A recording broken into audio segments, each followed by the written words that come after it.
In the ancient world, a king did not hire a seer because he was desperate. He hired one because he was afraid of something he could not fight. His name was Balaam, and he was riding towards something he had already been told not to want. The animal beneath him had stopped 3 times. 3 times he had struck her and forced her forward. And on a road he believed he knew. In a journey he believed he controlled. A drawn sword was waiting ahead of him that he could not see. His donkey could. That is where this story begins. Not with the miracle of a talking animal. Not with the spectacle of a foreign seer standing above a nation he was hired to destroy. With a man on a familiar road, moving confidently towards something that would have killed him, being saved by the creature he was beating for slowing him down. Before this story ends, that same man will stand on a mountain above 2 million souls and open his mouth to curse them and bless them instead. 3 times in a row, with words so large that people are still arguing about what they mean. He will see a star rising out of a people he was hired to ruin. He will speak the most beautiful language in the entire book of Numbers about tents he had been paid to help destroy. And then he will descend the mountain and find another way. And the people whose tents he called lovely will be the ones who kill him. That is the story of Balaam, son of Beor. Not the story of a talking donkey. The story of a man who could hear God clearly, speak God's words correctly, and still find a way to sell what his mouth refused to curse. The question this story forces on everyone who stays with it long enough is not about ancient seers or Moabite kings or the mechanics of biblical prophecy. It is about the distance between a mouth that speaks truth and a heart that is ruled by it. That distance can be very small from the outside. It was very small in Balaam, and 3 different writers in the New Testament still thought it worth naming centuries after he died, because the distance they were describing kept appearing in people they knew. This is his complete story. Chapter 1. The man no one could classify. Balaam, son of Beor, came from a city called Pethor. Pethor sat in the upper Euphrates country. In the region, ancient texts called Aram Naharaim, the land between the rivers. It was not a provincial place. It was old in the way that only certain cities in the ancient Near East were old, carrying within its walls centuries of accumulated practice in the arts that Balaam had given his life to. The divination traditions of Mesopotamia were not the invention of any single generation. They had been refined across hundreds of years by practitioners who understood that the work of perceiving what others could not perceive was serious enough to deserve serious methods. Balaam grew up inside that seriousness. He learned what his tradition taught about the relationship between the world you could see and the world you could not.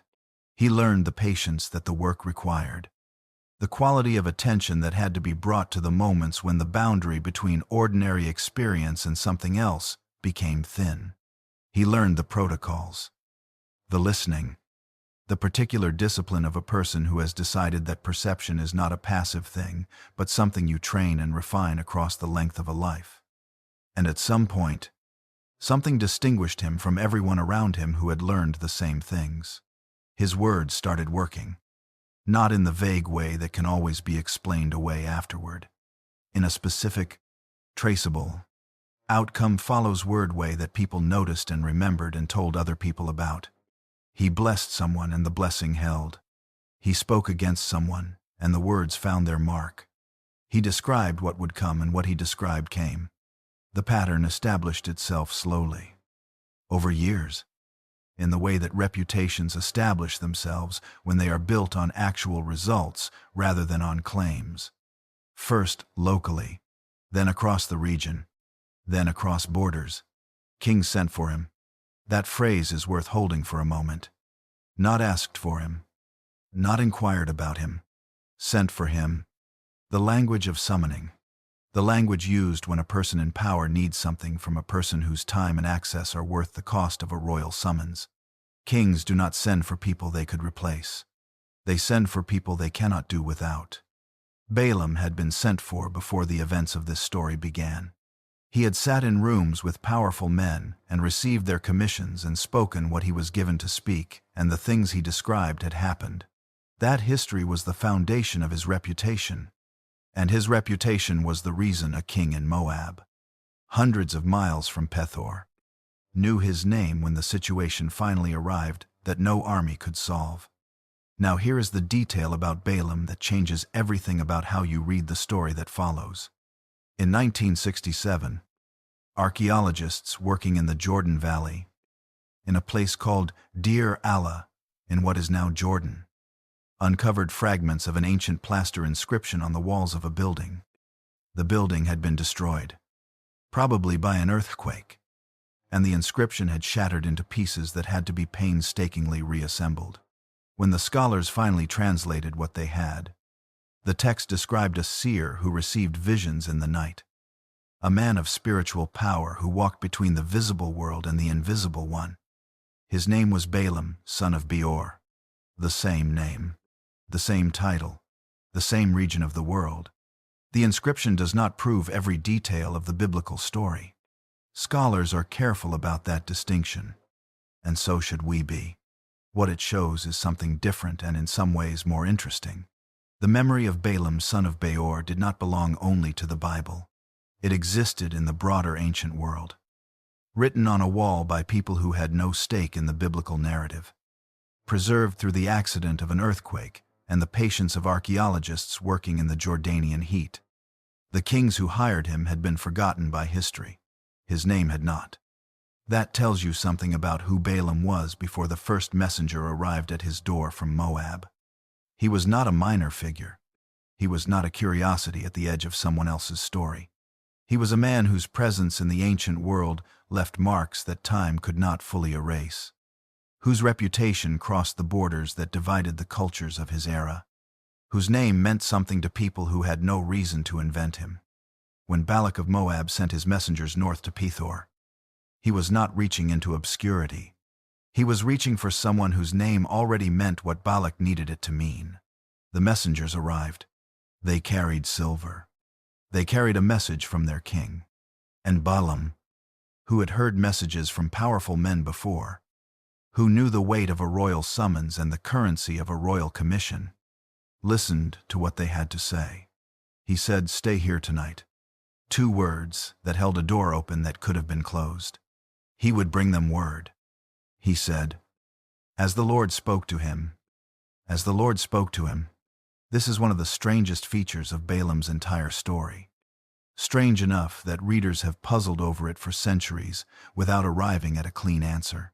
Balaam, the Mesopotamian outsider, the practitioner of a tradition entirely separate from the covenant community of Israel, speaks of the God of Israel as if the relationship is established, as if consultation is normal, as if when he needs to know what this particular God thinks, he has a way of finding out that functions. The text does not explain how this is possible. It simply records it as fact and moves on. And the remarkable thing is that it turns out to be true. When Balaam goes to seek what God will say, God speaks to him. The communication is real. The access is genuine. He hears. That will matter more than anything else in this story. Not the donkey. Not the oracles. The fact that Balaam genuinely heard, genuinely received, genuinely knew. His tragedy is not that the truth was kept from him. His tragedy begins in the space between hearing the truth and deciding what to do with it. But that space does not open yet. The messengers are still in his house. The night is just beginning, and Balaam has gone to find out what God will say, carrying with him a question whose answer he may have already begun to hope would surprise him. What kind of seer cannot see the angel standing in front of him on the road? The answer lives somewhere in the distance between what Balaam knew and what Balaam wanted. And to understand that distance, we have to go back further still. Back to a valley in Moab and a king who had been awake for a long time, watching something in the plains below that no sword in his arsenal knew how to address. Chapter 2. A king who could not sleep. Balak, son of Zippor, had seen threats before. He knew what a military threat looked like when it was real. He knew the dust on the horizon that meant organized movement. The reports that came back with numbers and formations. The particular quality of urgency in a scout's face when what he had seen was serious. He had spent his reign learning to read danger in its early forms, before it became the kind of danger that could not be addressed. What was camped in the valley below Moab was something he did not have a category for. Israel had not come for Moab. That is the first thing to understand about Balak's situation, because it changes the nature of his fear from something straightforward into something much harder to manage. They were not marching on his cities. They were not making demands of his throne. They were not the kind of threat that arrives with stated intentions and negotiable terms. They were moving through the region on their way somewhere else. A vast people in transit, carrying everything they owned, trailing livestock and children and the particular organized chaos of a community that had been walking for a generation. But the reports that reached Balak were not reports about what Israel intended to do to Moab. They were reports about what Israel had already done to everyone else. Sihon, king of the Amorites, was gone. Not defeated in the way that kings are sometimes defeated, where the losing side pays tribute and acknowledges the victor and continues to exist in reduced form. Gone, his cities taken, his territory absorbed, his name reduced to a before and after story that people in the region told when they were trying to make sense of what was moving through their world. Og, king of Bashan, was gone. Same outcome. Another name turned into the same story. These were not small kingdoms. Sihon had come out to fight and been destroyed. Og had done the same and received the same result. The pattern was there for anyone paying attention. And Balak was paying attention. Because a king who is not paying attention when his neighbors disappear, one after another, is not a king who will last very long. The text of Numbers uses 2 words to describe what Moab was feeling. It says they were overcome with fear. And then it says something more specific. It says they dreaded the people of Israel. Fear and dread are not the same thing. Fear is what you feel when you understand the danger and believe you might be able to do something about it. Fear has action in it. Fear is the thing that makes you reinforce your walls and call your generals and calculate your options. Dread is what you feel when you understand the danger and also understand that understanding it does not help you. Dread is what happens after the calculation is done, and the calculation produces nothing useful. Dread is the thing that keeps a king awake in the night. Not because he has not thought about the problem, but because he has thought about it completely and arrived at an answer he cannot live with. Balak was at dread. Because here is what separated Israel from every other threat he had encountered or studied. Israel did not fight like an army. They had no permanent military infrastructure in the sense that the surrounding kingdoms understood military infrastructure. No fortified cities to supply them. No established chain of command stretching back generations. No institutional memory of organized warfare built up across centuries of statecraft. By every conventional measure, a people traveling through the wilderness with their livestock and their children and their tents should not have been able to do what this people was doing. And yet Sihon was gone, and Og was gone, and the explanations that worked for normal military situations did not work here. You could not look at Israel's victory over Sihon and attribute it to superior numbers or better weapons or smarter tactics without running into the problem that the numbers and weapons and tactics of the region had already been applied and had produced nothing. The pattern of outcomes did not fit the visible inputs. When outcomes consistently fail to fit the visible inputs, a ruler in the ancient world did not conclude that he needed more time to gather data. He concluded that there was a force in play that his visible inputs were not measuring, something beyond the ordinary calculus of military power, something that was doing for Israel what Israel could not have done for themselves through conventional means alone. Balak believed he was looking at a blessed people, a people that had been declared by something larger than any human army to be under protection of a particular and powerful kind A protection that Sihon's forces had run into and Og's forces had run into, and that had held in both cases without apparent difficulty. And if that was what he was looking at, then the question was not how to build a bigger army.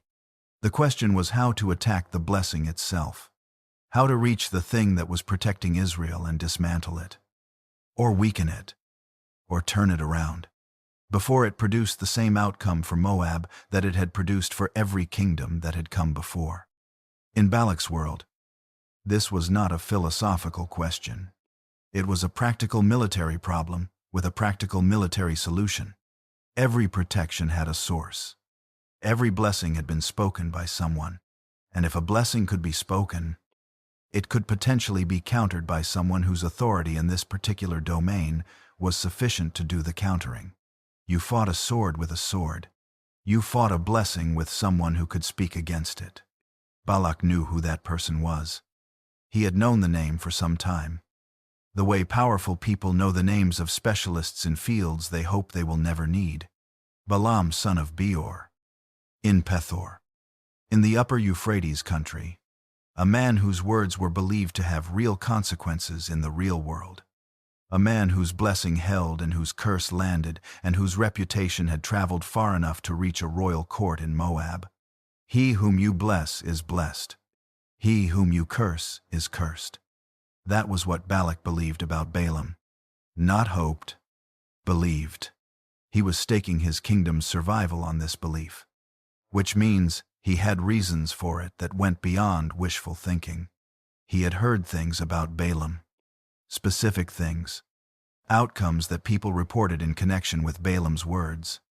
A track record solid enough that a king was willing to spend significant resources summoning him from hundreds of miles away. He sent messengers north, senior men, carrying the standard fees of divination, which is how the text describes it, the professional payment for services of this kind.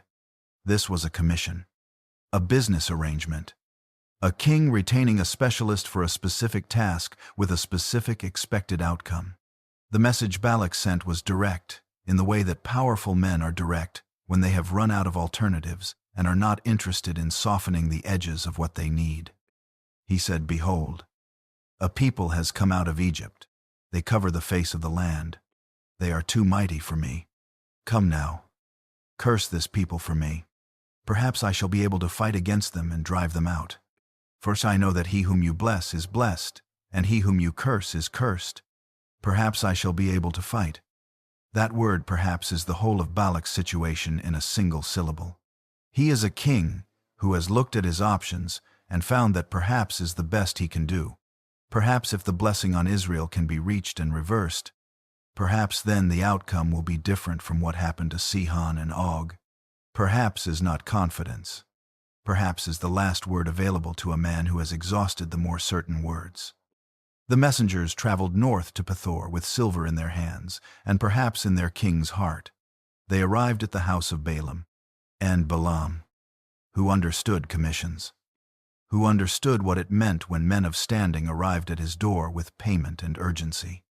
Listened to everything they said. Then he told them to stay the night. He would bring them word.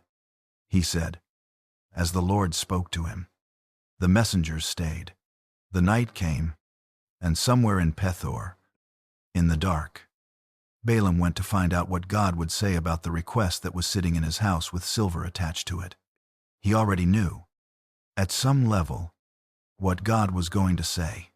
The question was whether he was ready to hear it as final. Chapter 3: The World Where Words Could Kill. Balak believed that Balaam's words could change the outcome of a war.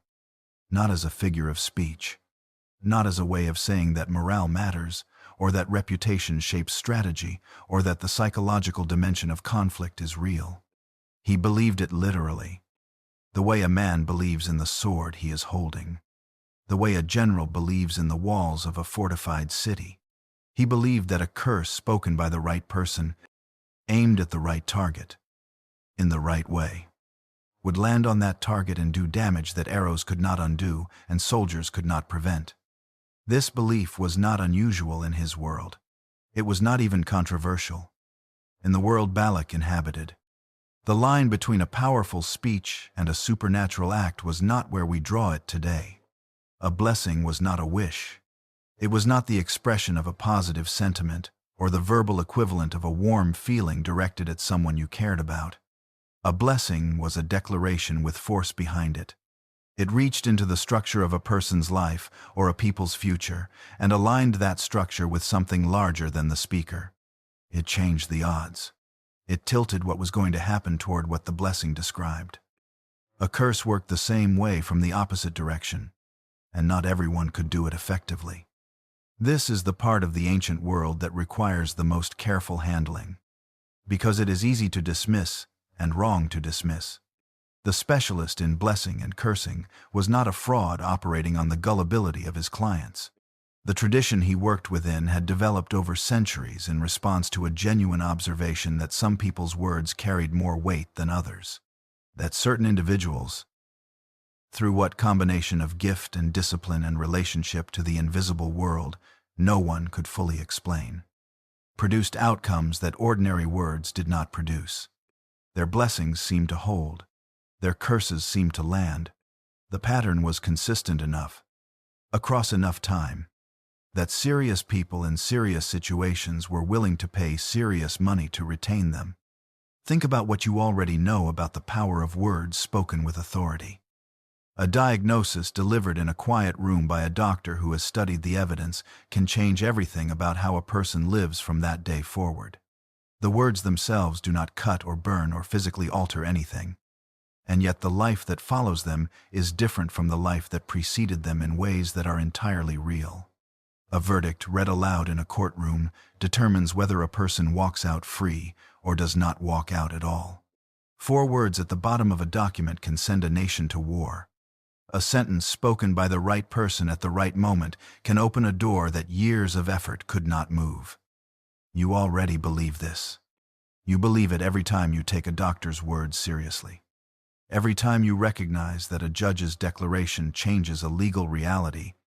Every time you understand that what certain people say in certain contexts carries weight that goes beyond the ordinary transmission of information. The ancient world believed the same thing. They applied it more broadly and more literally. But the underlying recognition was the same. Words spoken with authority by the right person in the right context have consequences that extend far beyond the moment of speaking. Balaam was the right person. His reputation was built on outcomes. Specific, traceable, witnessed outcomes that people in the ancient Near East had been accumulating and retelling long enough to establish a pattern that a king in Moab found credible enough to stake his kingdom on. This was not superstition in the sense of unfounded belief. It was the reasonable conclusion of people who had been paying attention to results. When Balak said he knew that whom Balaam blessed was blessed and whom Balaam cursed was cursed, he was not speaking from faith in a system he had never seen function. He was speaking from knowledge of a track record, and the track record was why silver was traveling north to Pethor. Now here is the dimension of this that most tellings of Balaam's story never quite reach, because they are too focused on whether the ancient practice was legitimate to notice what the story is actually doing with it. Balak was not trying to accomplish something trivial. He was trying to attack a blessing that had already demonstrated its effectiveness against 2 kingdoms. He was trying to reach into something that had protected Israel through the destruction of Sihon and Og and find the seam in it. The vulnerability. The place where a sufficiently powerful word from a sufficiently credentialed source could introduce a fracture.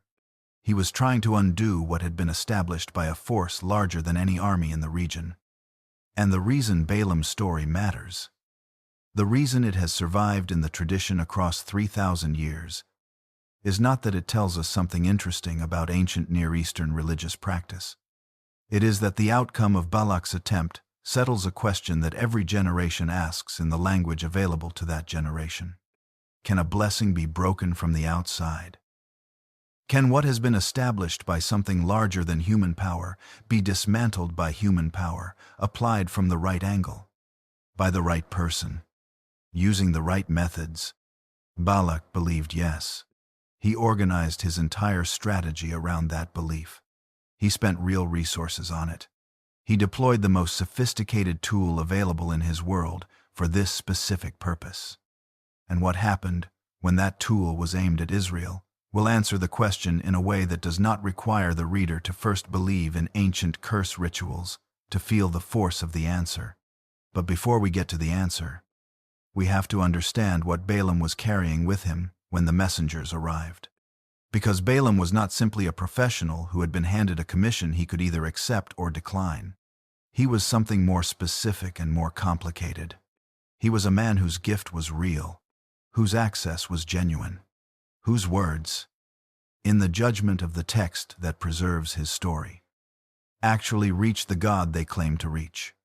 He was a man who heard, and the messengers sitting in his house overnight with their silver and their kings desperate perhaps were not the first test of what he would do with what he heard. They were the beginning of it. The answer God gave him that night was clear enough that what followed cannot be explained by confusion or misunderstanding. Balaam heard.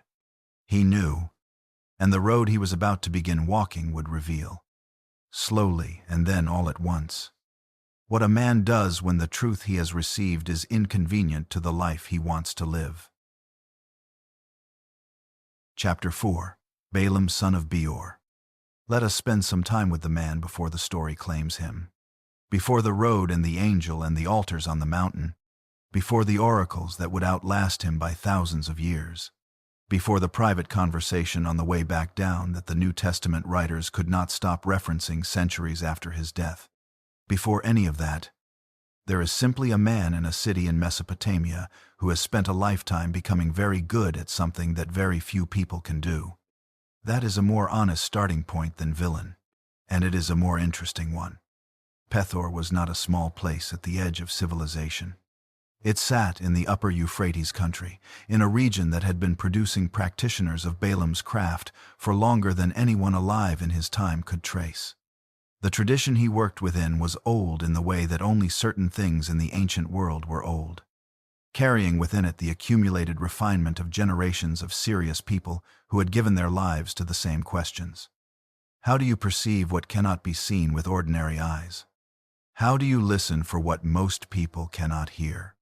What is the discipline that a person must build across years of practice before the kind of access that Balaam claimed becomes possible? These were not questions that his tradition answered cheaply or quickly. They were the work of a life, and Balaam had done the work. He had learned what patience required in this practice. He had learned the quality of attention that had to be sustained through the long periods when nothing came. When the listening produced only silence, and the waiting produced only more waiting. He had learned, through whatever combination of gift and discipline defines a person who is genuinely good at something difficult, how to position himself at the place where the boundary between ordinary experience and something else was thin enough to cross. And then, at some point that the text does not date and does not describe, his words started producing outcomes that his tradition said they should produce, but that most practitioners never quite managed. The blessing held. The curse landed. What he said would happen, happened. There is no single moment that makes a reputation. There is only the accumulation of outcomes, each one adding to the pattern. Each one reaching one more person who then tells another, until the pattern is established well enough that people who have never witnessed it themselves are willing to act on it.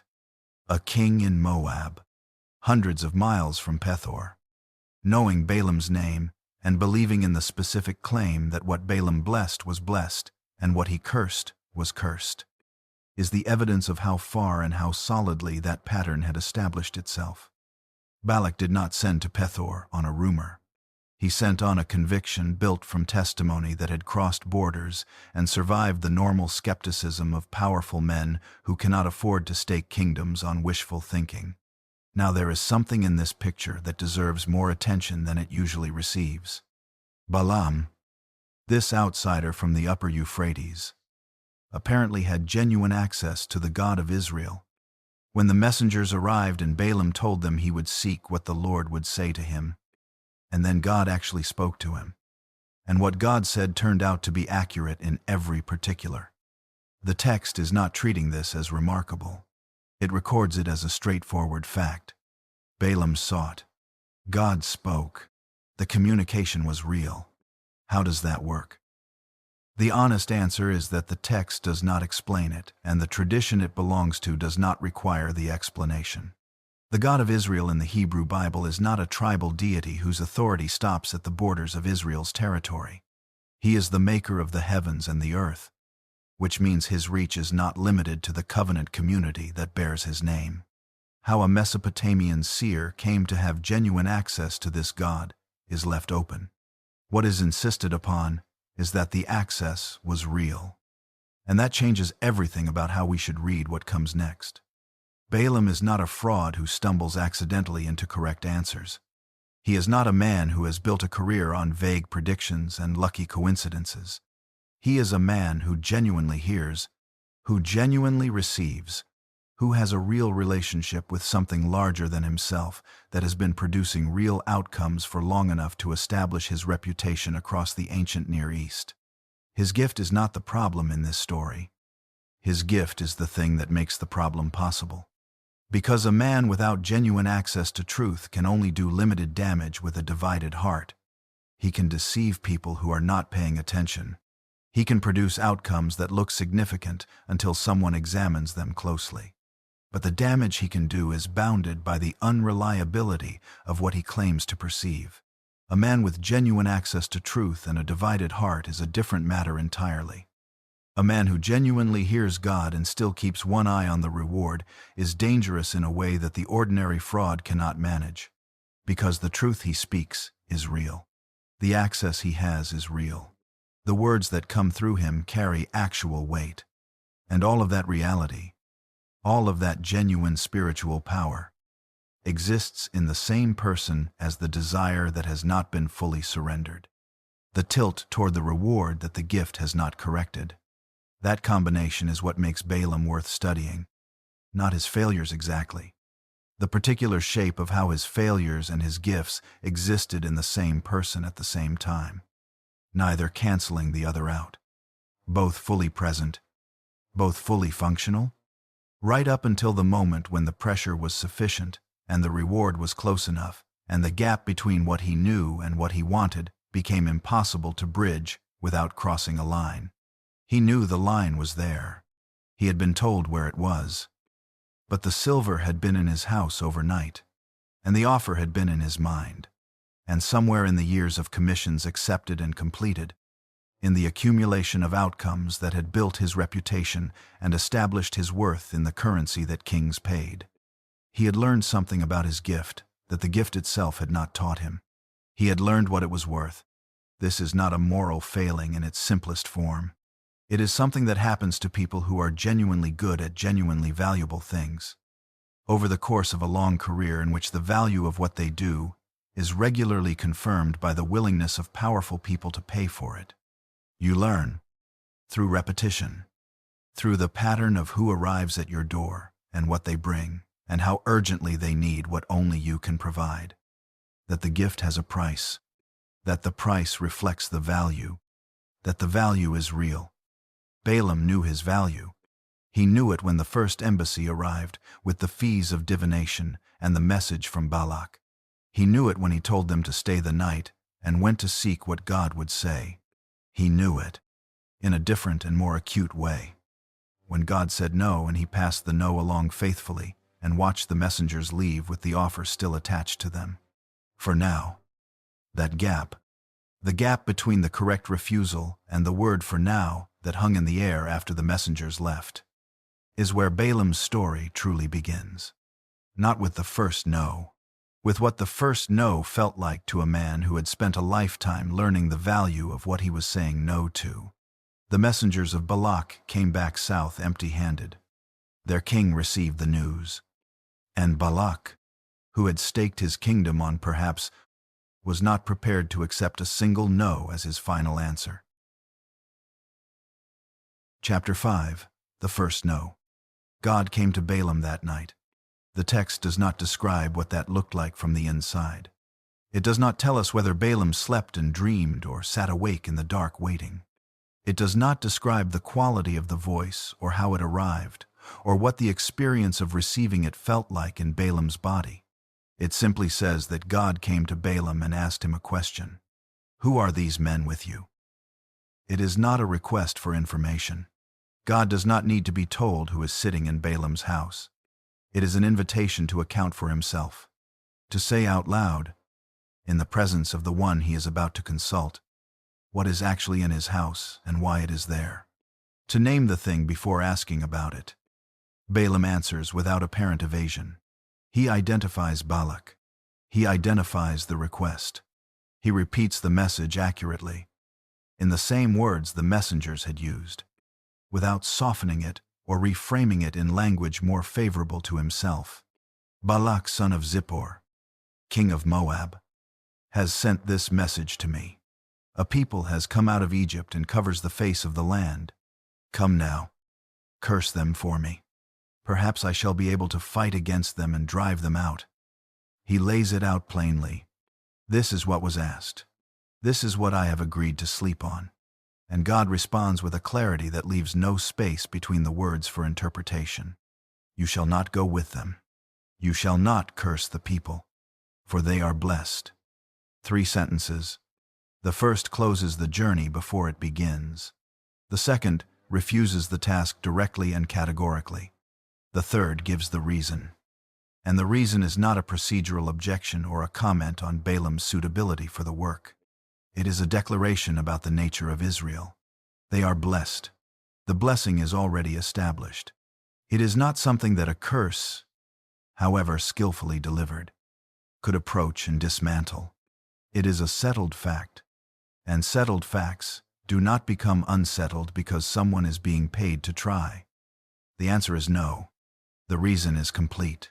Nothing in what God has said invites a follow-up question. In the morning Balaam rose and said to the princes of Balak, Go back to your land, for the Lord has refused to let me go with you. He delivers the refusal accurately and attributes it correctly. Not, I have decided not to come. Not, I am unable to help you. The Lord has refused. The no belongs to God, and Balaam places it there without apparent resentment. He is reporting a decision that came from outside himself. The messengers left. They carried the refusal back to Balak. And by any reasonable measure, the story should have ended there. A seer was consulted. The source he consulted said no. The seer passed the no along. Case closed. But there is something in this scene that the text records without comment and that changes the meaning of everything that follows it. Something small enough to miss and significant enough to matter. When the messengers first arrived, Balaam did not send them away at the door. He let them in. He received their commission. He listened to what they were offering. He housed them overnight. He treated their presence as a legitimate occasion for divine consultation rather than something to be declined before the consultation was even necessary. And then he sought God and received the answer and delivered it faithfully in the morning. The refusal was genuine. The obedience was real. He said the right thing, and he said it clearly. But there is a version of this story where Balaam hears the nature of the request at the door and says, I do not curse the people of the God I serve. Go back to your king. That version is not the one the text preserves. The version the text preserves is the one where Balaam lets the commission spend the night in his house before he asks what to do with it. That gap between turning something away at the door and letting it in before asking whether to turn it away is not commented on. It is simply there, in the structure of the scene, visible in the sequence of events. He let them in. He heard them. He housed them. He asked God. It is the behavior of a man who wanted to know if there was a yes available before he committed himself to the no. He got the no. He delivered it. And when the messengers left, heading south with the refusal, he watched them go. The text says nothing about what he thought as he watched them leave. It does not tell us whether he felt the particular peace of a man who has done the right thing or the particular restlessness of a man who suspects the right thing has cost him something he wanted. It does not need to tell us. A man who had truly wanted nothing from that commission would not have housed the messengers overnight. He would have read the situation at the door and declined it before it ever became a reason to seek God. The messengers went south. The silver went with them. Balaam went back to whatever he had been doing before they arrived. But the offer had been in his house, and the offer had been in his mind, and the no he had delivered, faithful as it was, had not been the no of a man who never wanted the commission. It had been the no of a man who had checked, very thoroughly, to make sure there was no yes available before he committed to it. That distinction will matter, because Balak was not finished. A king who has staked his kingdom on perhaps is not the kind of king who receives a single no and concludes that the matter is settled. He has resources, and he has urgency, and he has the particular stubbornness of a man who has looked at every other option and found them all insufficient. He had sent his best offer north, and it had come back declined. So he would send a better one. He would send princes, more numerous and more honorable than the first group. The rank of a messenger in the ancient world was not incidental. It communicated the seriousness of the sender. You did not dispatch your most senior officials on routine errands. You sent them when you needed the person receiving them to understand that this was not a negotiating position. This was the king himself, speaking through the most credentialed voices available to him, telling you that whatever you needed to say yes, he would provide. The messengers would carry a message that had changed from the first time. The first message had been a commission, a professional engagement with a stated task and a standard fee. The second message would be something closer to surrender. And Balaam, who had watched the first group leave with the silver, would be waiting when they arrived. The door that had been left open, just slightly, in the way that doors are left open when a man has said no without fully meaning it, was still open, and the second embassy was already on its way north. Chapter 6. The night he should have slept. The second embassy arrived, and it was different in every way that mattered. Not just more men, more significant men. Prince. The text calls them, a word that carries actual weight in the hierarchy of a royal court. These were not professional messengers hired to carry a letter. These were the faces of Balak's government itself. Men whose presence at your door communicated something that no amount of silver could communicate on its own. It communicated that the king himself considered this matter important enough to send the people he could least afford to spare. And the message they carried had changed. The first message had been a commission. Come, do this work. Here is the standard payment for this service. A professional arrangement. A transaction between a king who needed something and a specialist who could provide it. The second message was not a transaction. It was submission. Balak said, "Through these princes let nothing hinder you from coming to me. For I will surely do you great honor. And whatever you say to me, I will do. Whatever you say to me, I will do." A king was placing himself beneath the authority of the man he was summoning. He was not negotiating terms.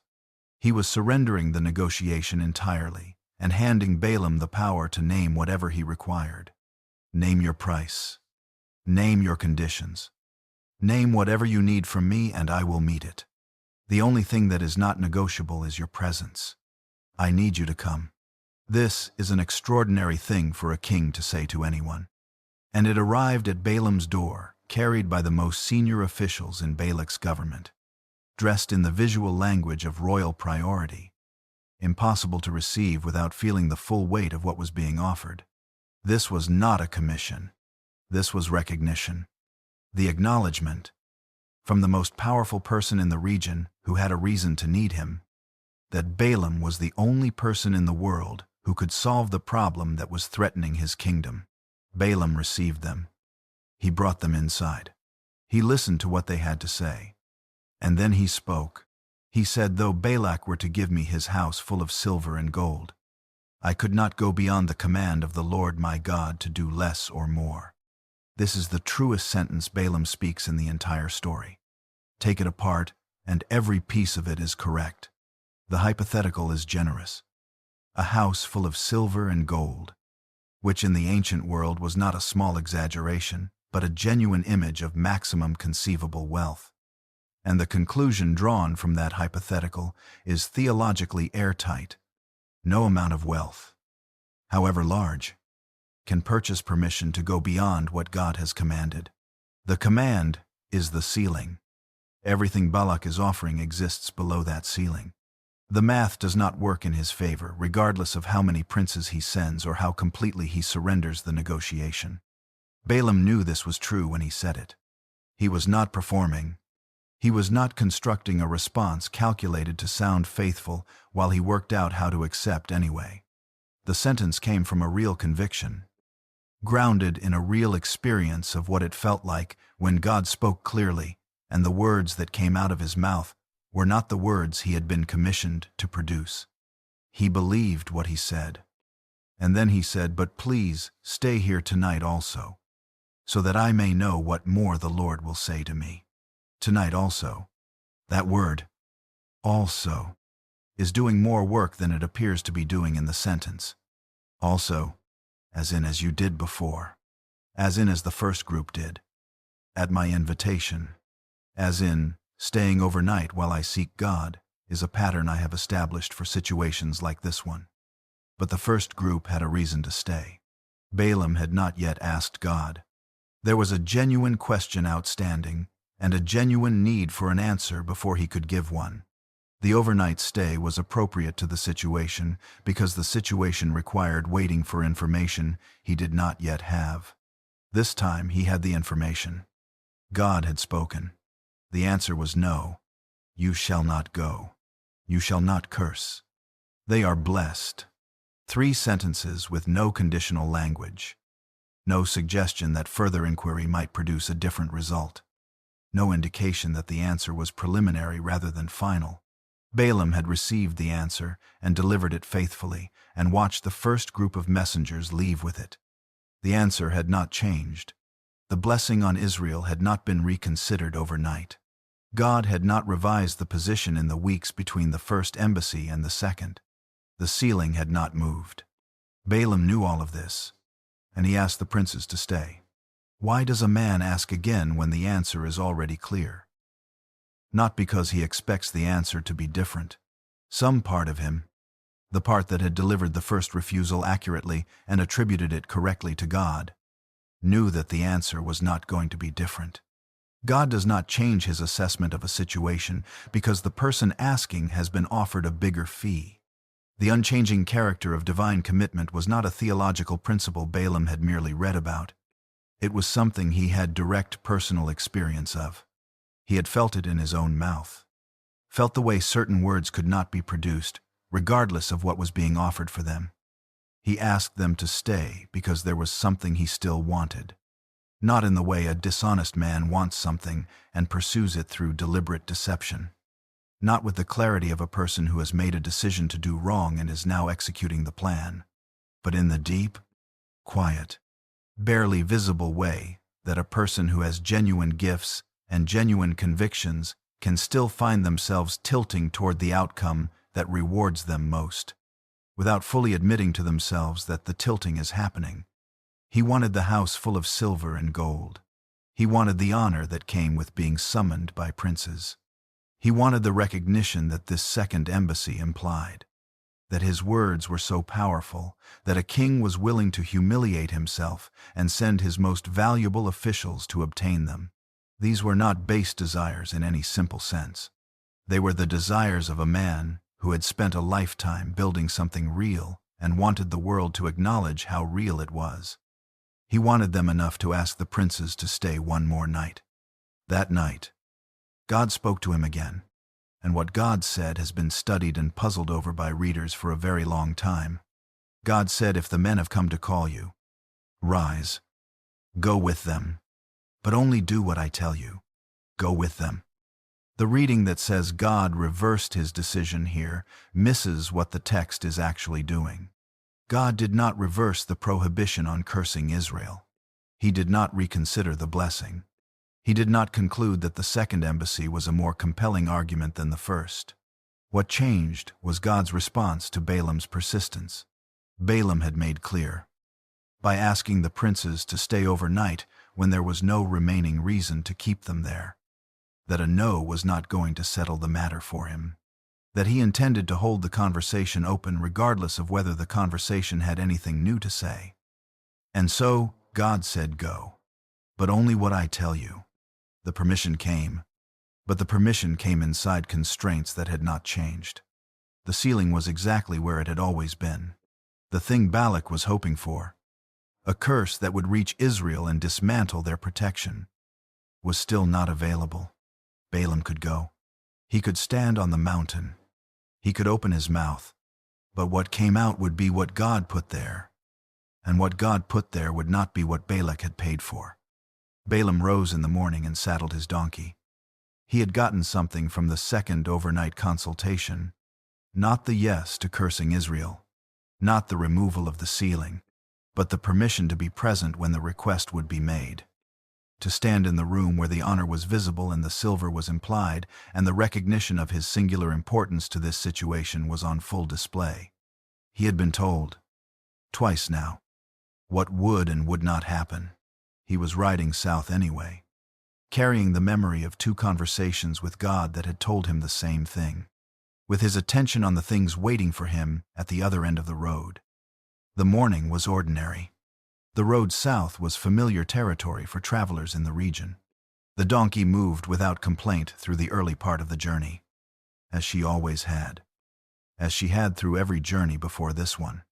And somewhere ahead on the road, in a space between walls that would leave no room to move sideways, something was waiting that Balaam's eyes were not open to see. The journey had begun, and the road had already decided what it thought about where he was going. Chapter 7. The Road Narrows. The journey south began without incident. Balaam rode. The princes of Moab rode with him. Experienced travelers who knew the roads and the terrain between Beor and the plains of Moab. The morning moved through its early hours the way mornings do on long journeys, when the destination is still far enough away to feel abstract and the rhythm of travel has not yet produced the particular fatigue that comes later. The donkey moved forward steadily beneath him, as she always had, as a working animal that knows its job does on a familiar kind of day. There was nothing to suggest that the road was anything other than a road. And then the donkey stepped off it, not stumbled, not shied away from something on the surface of the path, stepped deliberately sideways, off the road and into the field beside it, away from the direction they were traveling. Away from the destination, toward nothing in particular except away. Balaam struck her and brought her back onto the road. This is such an ordinary sequence of events that it is possible to read through it without slowing down. An animal behaves unexpectedly. A rider corrects it. Travel resumes. The episode takes perhaps 30 seconds and leaves no lasting impression on anyone watching from the outside. It is the kind of minor friction that belongs to any long journey, the small negotiation between a person and the animal they are relying on, resolved quickly and forgotten almost immediately. But the text has already told us something that changes the meaning of everything in this scene. Before describing the donkey's behavior or Balaam's response, the text tells us that the angel of the Lord was standing in the road with a drawn sword in his hand. The donkey saw the angel. Balaam did not. That asymmetry is the whole of this scene. Everything else, the 3 attempts, the 3 strikes, the eventual speaking, exists to illuminate that single fact. The animal perceived the reality of the road. The man did not. The creature whose entire existence was practical and unremarkable, and without any recognized relationship to the divine, was in contact with the actual situation. The man whose entire professional identity was built on perceiving what others could not perceive was blind to what the animal beneath him had already registered. Balaam struck her and brought her back. They continued south. Then the road changed. The path entered a section with walls on both sides. Vineyard walls. Stone boundaries marking the edges of cultivated land. The kind of confined passage where the options narrow to forward and back. There was no field to step into here. The road had closed in around them the way roads do when the landscape requires it. pressing the travelers into a corridor that allowed movement in one direction or the other but not sideways. The donkey pressed herself against one of the walls, not stepped aside, pressed herself against it, hard, toward whatever the invisible presence ahead of them had driven her toward. Balaam's foot was caught between the animal's body and the stone.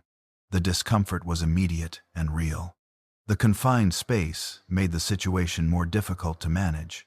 The princes of Moab were watching. The journey was being held up by an animal that was behaving in a way that had no obvious explanation. Balaam struck her again. The pain in his foot would have sharpened his frustration. He was a man of status on important business, traveling with senior officials of a royal court, and he was being slowed down and embarrassed by a donkey that would not walk in a straight line. The rational response to that situation. In the world Balaam was living in, and the tradition of travelers he belonged to, was to apply more correction and get the animal moving again. He applied more correction.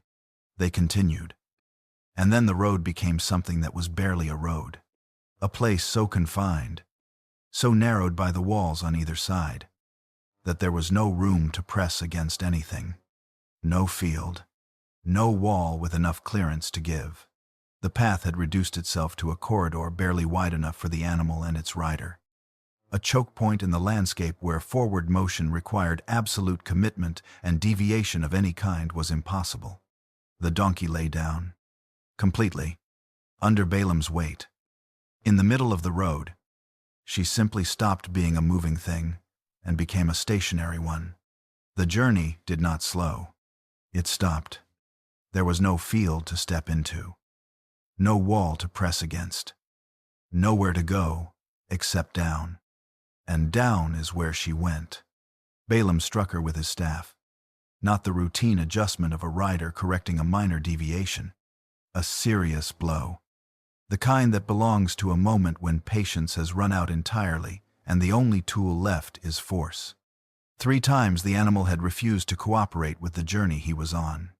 3 times he had applied correction. And now she was lying in the road beneath him, and the princes were watching, and the road ahead was blocked by a presence that had a drawn sword in its hand and that Balaam still could not see. He did not know. That is the thing that this scene insists on, and that is most important to hold. He did not know. He was not suppressing awareness of the angel.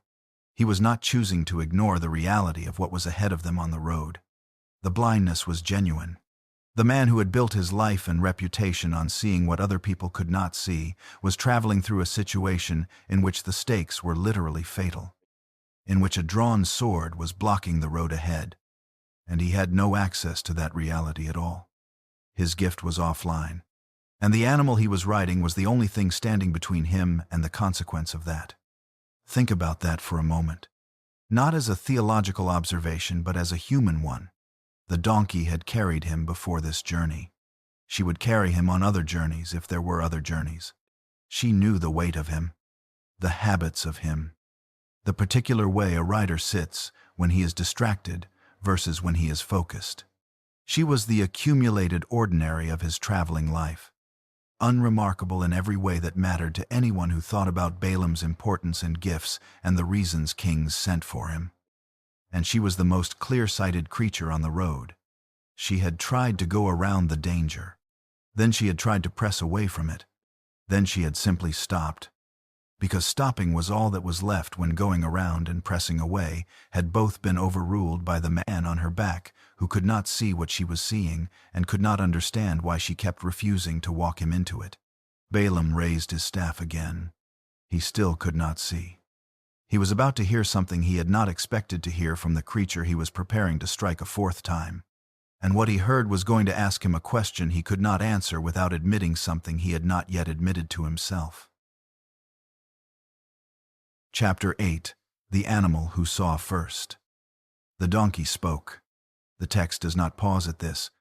It does not insert a note acknowledging the strangeness of what is happening or offer an explanation of the mechanism involved.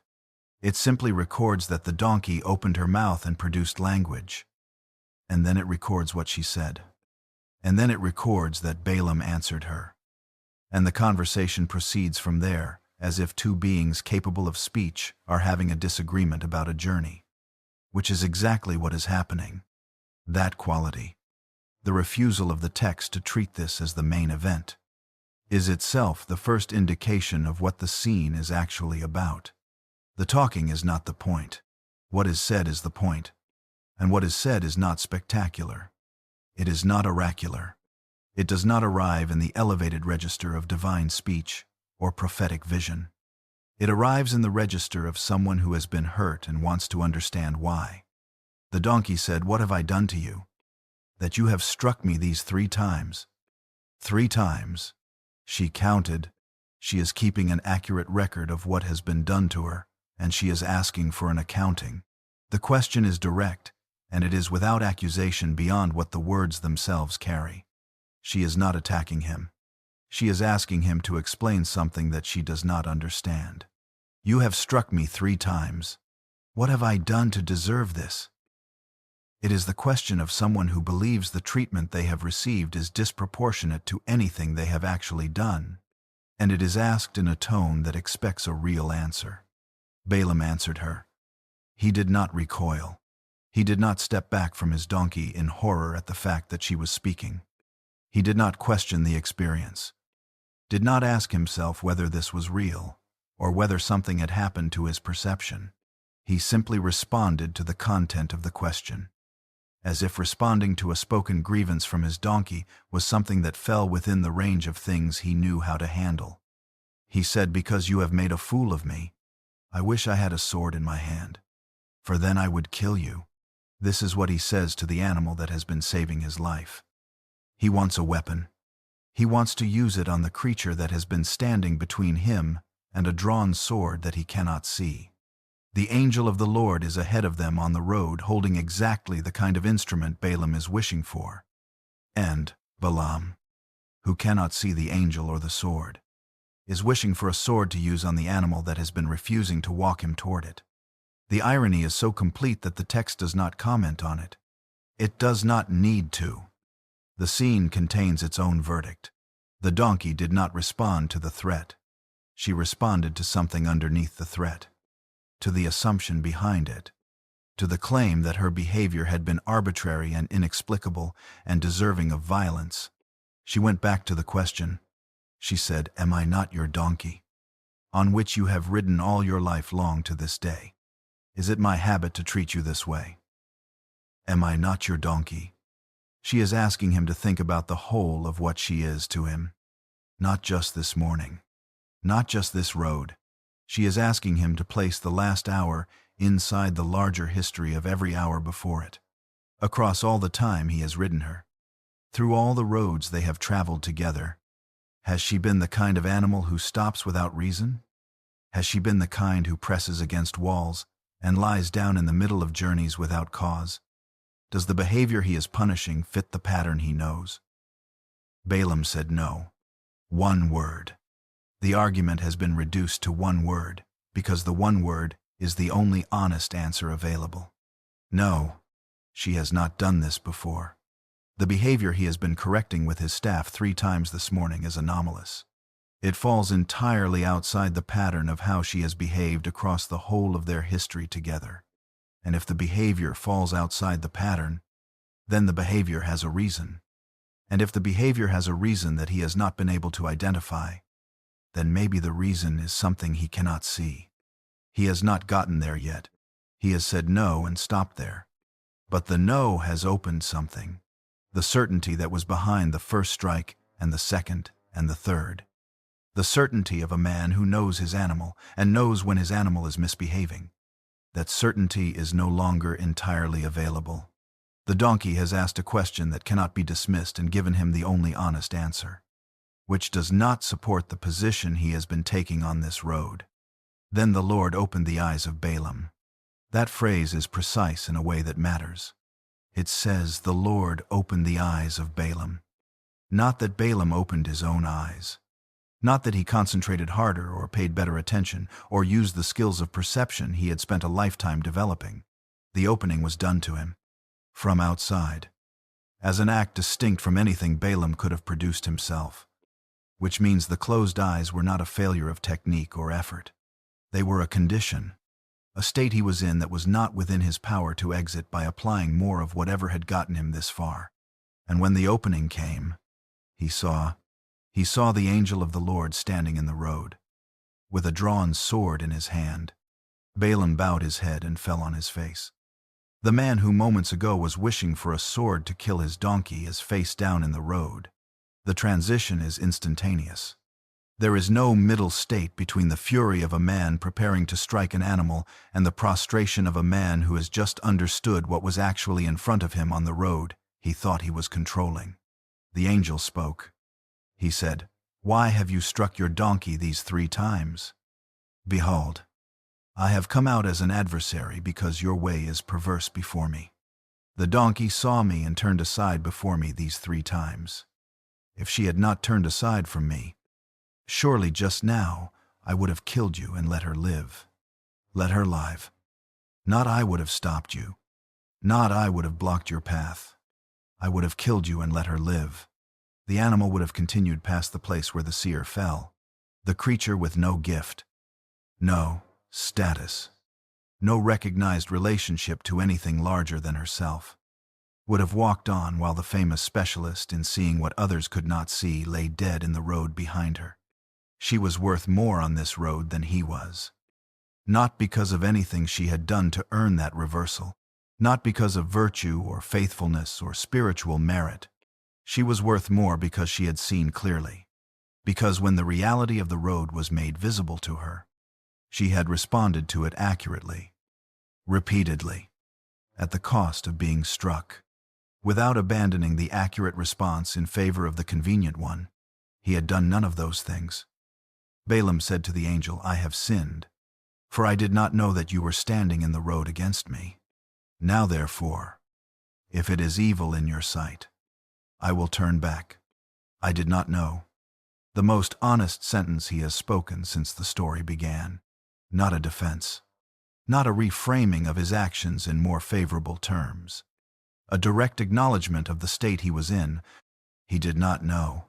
The man whose professional identity rested on knowing things other people did not know was operating in ignorance on the most important road he had ever traveled. The angel told him to go on with the men, but to speak only what would be given to him to speak. The same ceiling, the same constraints. Nothing had changed about what was permitted and what was not. What had changed was what Balaam knew about his own situation and about the nature of the journey he was on. He rose. He continued south with the princes of Moab. The donkey walked beneath him on the road. And now the question that this scene has been building toward is available to be asked fully, because the scene has given us everything we need to hold it. Balaam said, "I did not know." But what exactly did he not know? He did not know the angel was there. He did not know the sword was drawn. He did not know that the thing he was doing to the animal that was saving his life was being done to the animal that was saving his life. That blindness was genuine and the acknowledgement of it was honest. But there is a different kind of knowing. A knowing that was available to him on this road and that he had not chosen to act on. He knew the answer to his question had been no. Twice. He knew that the no had not been provisional or subject to revision. He knew that the permission he had received to make this journey came inside constraints that had not moved. He knew that the thing Balak was hoping for from him was not something he could produce. And he knew that riding south toward Moab, while Balak hoped for it, was not the same as riding south toward Moab with nothing at stake. That knowing was in him on this road. The angel said his way was perverse. And Balaam said, "I did not know." And the text leaves the gap between those two statements open, without closing it, without telling us whether the not knowing was complete or whether it was the particular kind of not knowing that a person chooses when the alternative to not knowing is having to turn around. The seer could see visions. He could not see the road he was on. And the creature who could see the road was the one he had been hitting with his staff all morning, asking her why she kept stopping, not understanding that she kept stopping because she was trying to keep him alive. He rose and continued. The mountain was ahead of him. and the words that were going to come out of his mouth on that mountain were going to be the most beautiful and the most damning of his life. Chapter 9. Above the Valley. Balak heard that Balaam was coming and went out to meet him on the road. A king going out to meet someone is not a casual gesture. It is a statement made in the language of status and priority. A visible signal to everyone watching that the person being met is important enough to bring the king outside the context where his authority is most established and most protected. Kings receive visitors. They do not go out to them. When they go out, they are saying something about how much they need the person they are going to meet. Balak needed Balaam very much. He met him at a city called Moab, at the border of his territory, which meant he had come as far as he could come in the direction of the thing he was waiting for. And when they stood together, the first thing out of Balak's mouth was not a greeting. It was a complaint. He said, "Did I not send to you to call you? Why did you not come to me? Am I not able to honor you?"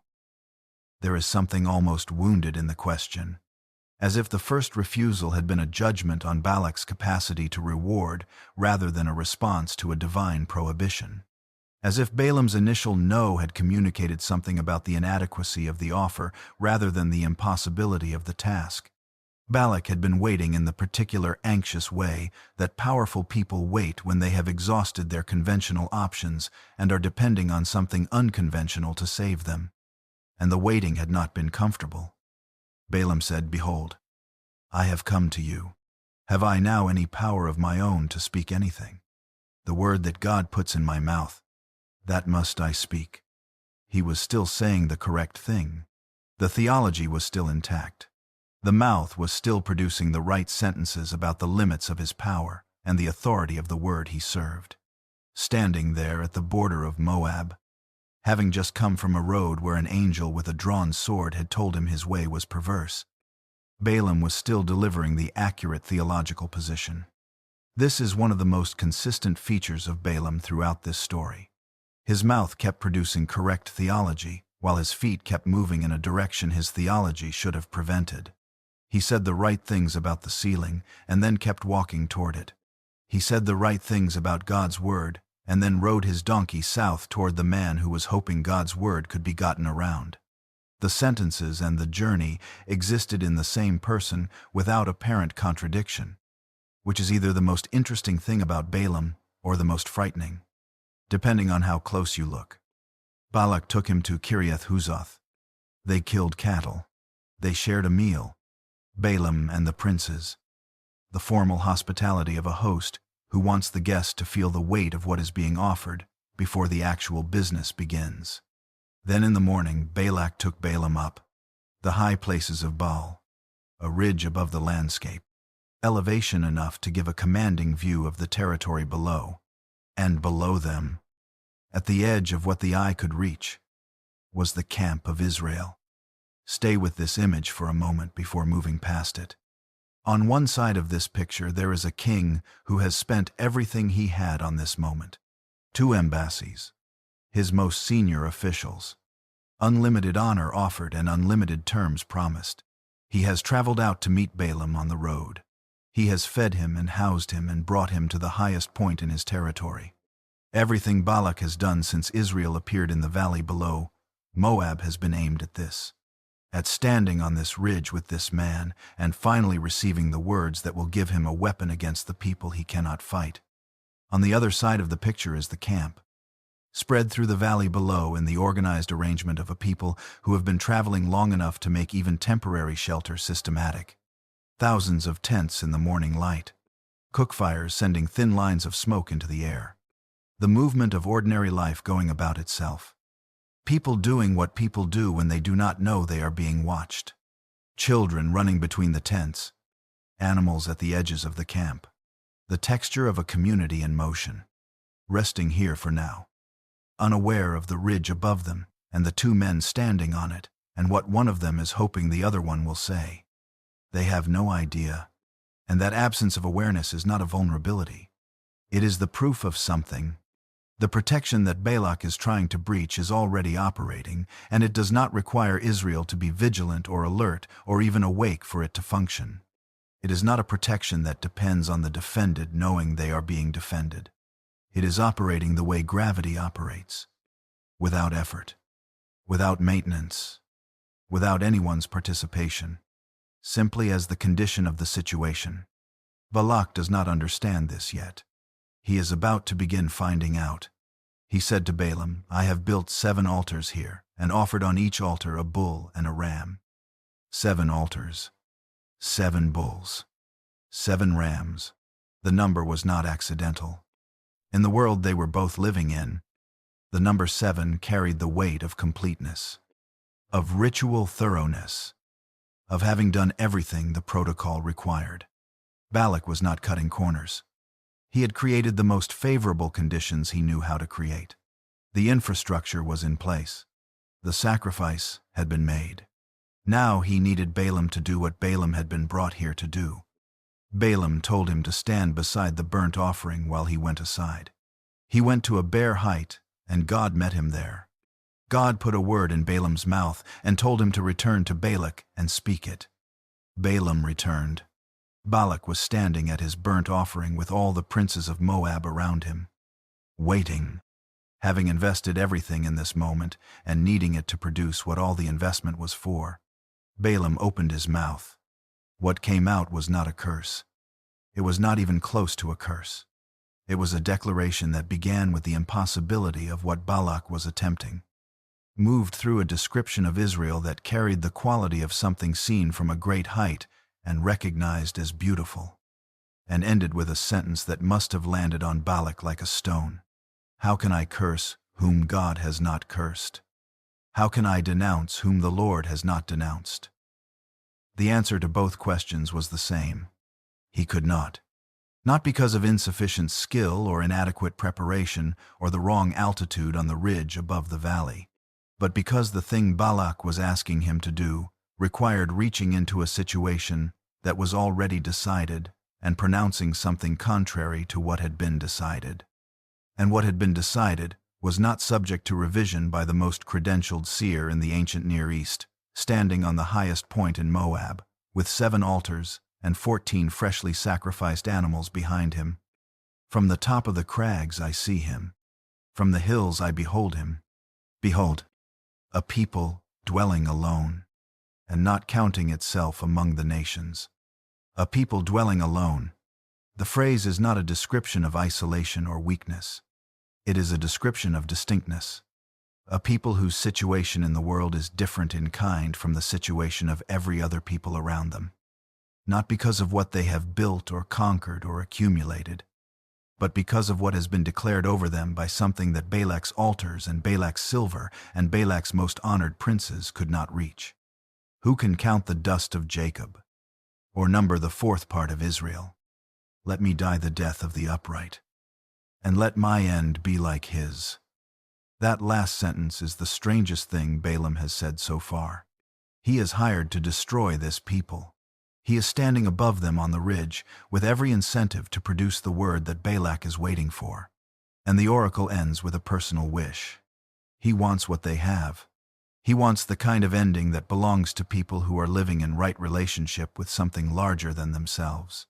He is looking at the camp from above and wanting to be them. Balak said, "What have you done to me? I took you to curse my enemies, and behold, you have done nothing but bless them." Balaam said, "Must I not take care to speak what the Lord puts in my mouth?" Balak was not finished.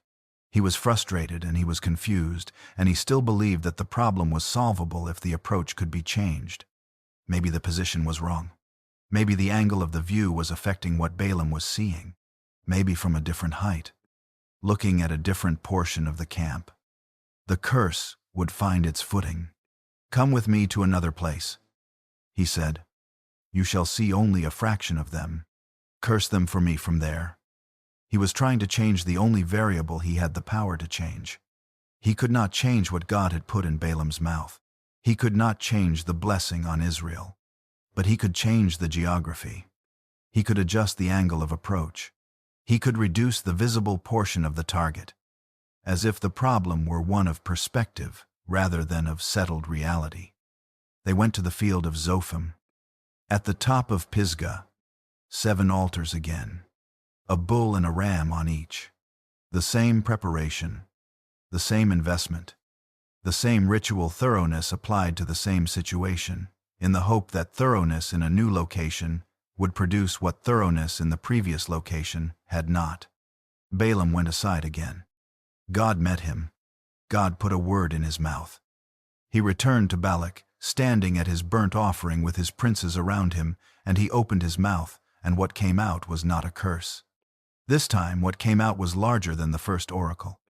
It reached further. It went deeper into the nature of the one who had established the blessing. As if the answer to the second attempt needed to be more fundamental than the answer to the first. God is not a man that he should lie, or a son of man that he should change his mind.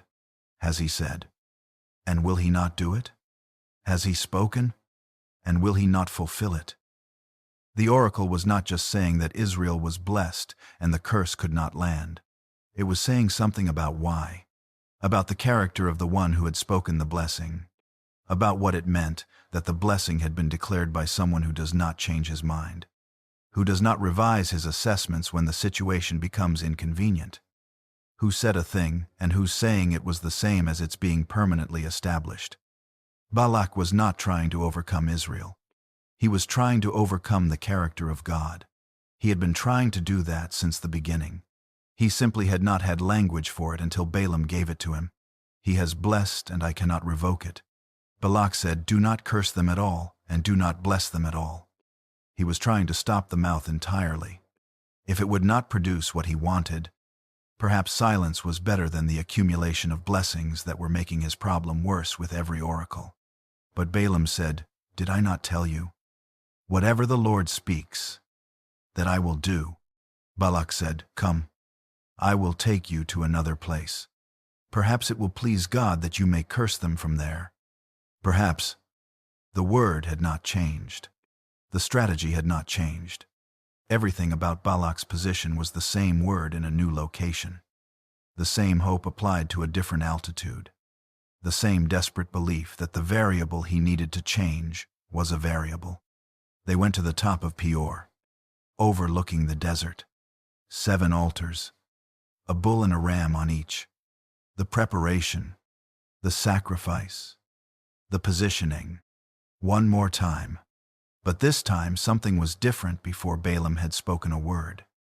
This time, when he looked out toward the wilderness where Israel was camped, he did not go apart to seek omens. He did not use the protocol. He did not withdraw to the bare height to wait for what God would give him.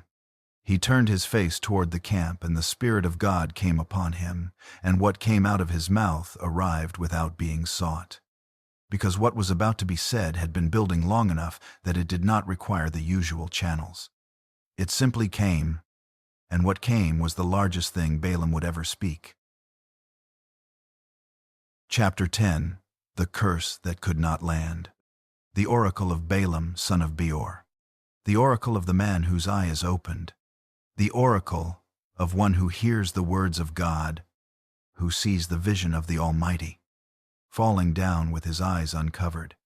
He began by describing himself, which he had not done in the previous oracles, not as ceremony or formality, but as orientation, as the establishment of a vantage point before the vision itself is reported. He was claiming full sight. He was saying, what you are about to hear comes from the clearest perception available to me. Eyes uncovered. Hearing direct, the vision of the Almighty himself. Received by a man lying face down with nothing between him and what he was being shown. Whatever the limitations of his sight on the road with the donkey, whatever the blindness that had required an angel with a drawn sword to interrupt his journey, here on the mountain, his perception was at its full capacity. And what he saw when he looked at Israel was not what Balak had brought him here to see. How lovely are your tents, O Jacob, your encampments, O Israel, tents. He was looking at tents and calling them lovely, not cities, not monuments, not the permanent architecture of a people who had arrived and built and established themselves in the usual way of kingdoms that intended to last. Tents, temporary structures of fabric and rope and pole, capable of being packed up and moved in the space of a morning. The dwelling places of a people still in transit, still on the way to somewhere that was not here. And the word that came to Balaam when he looked at them was not powerful or numerous or fearsome. It was lovely. The word is aesthetic in the purest sense. It is the word you use when something produces in you a response that the thing itself does not fully account for. When the object of your attention does something to you beyond what a practical assessment of it would generate. Balaam was hired to destroy these tents. He had been brought to this mountain specifically to look at them and produce language that would begin their unraveling. And the language that arrived when he looked at them was lovely, like palm groves that stretch afar.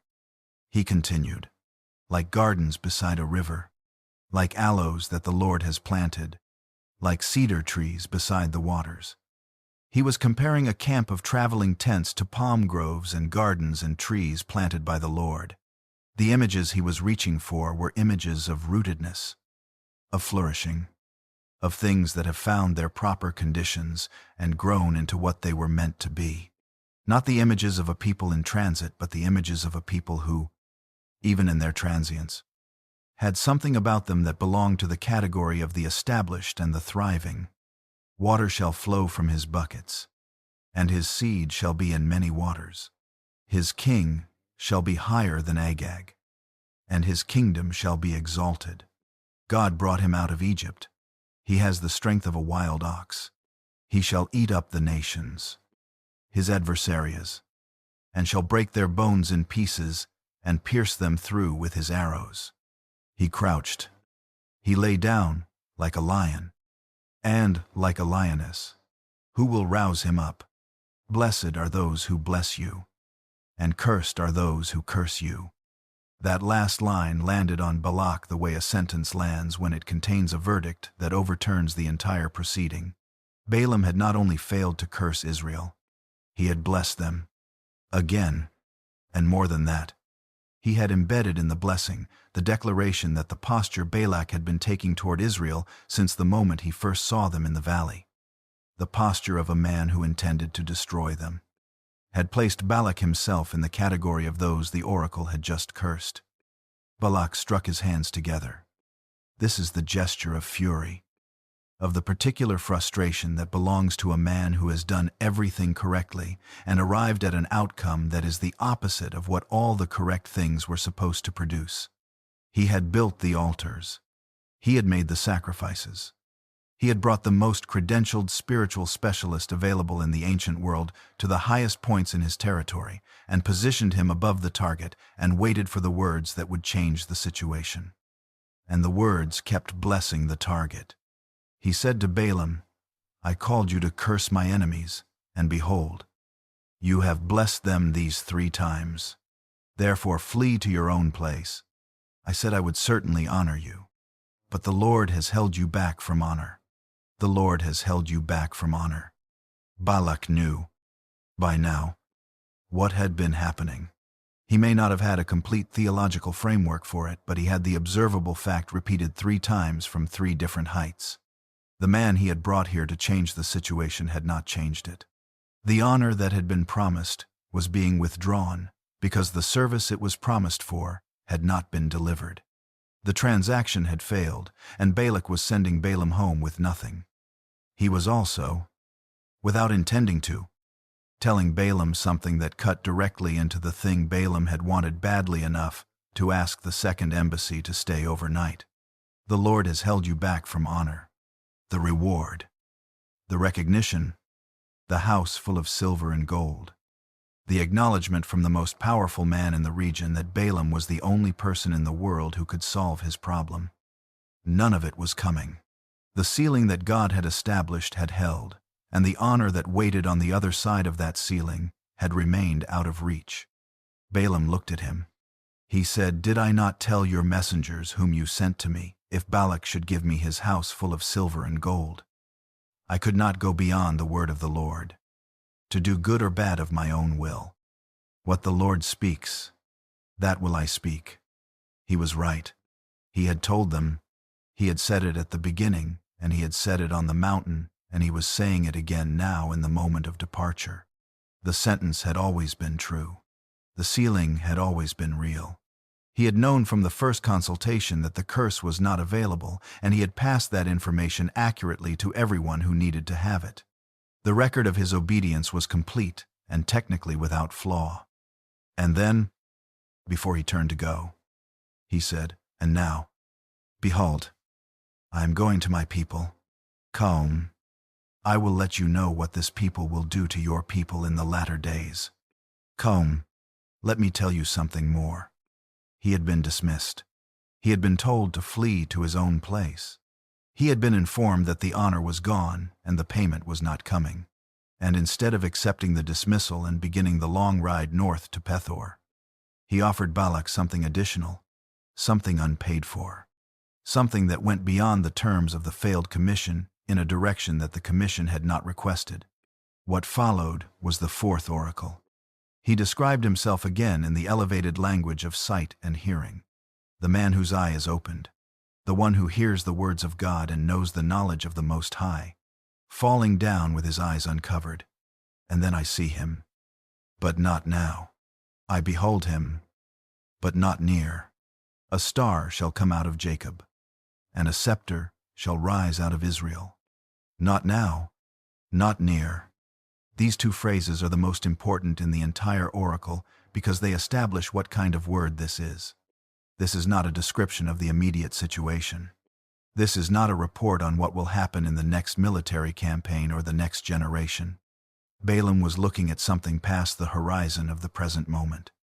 Something that could not be dated or placed in the normal timeline of the events he was living through.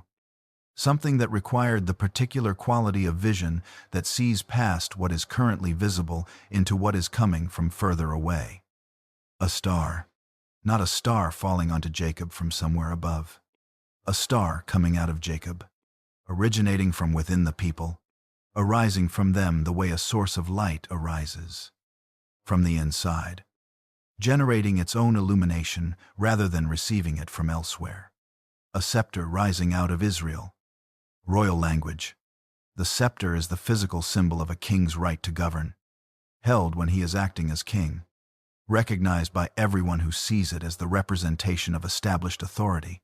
What Balaam was seeing was a ruler, not a great person in a general sense. A king, someone in whom the authority of the people and the symbol of that authority came together in a way that would reorganize the political reality of the surrounding world.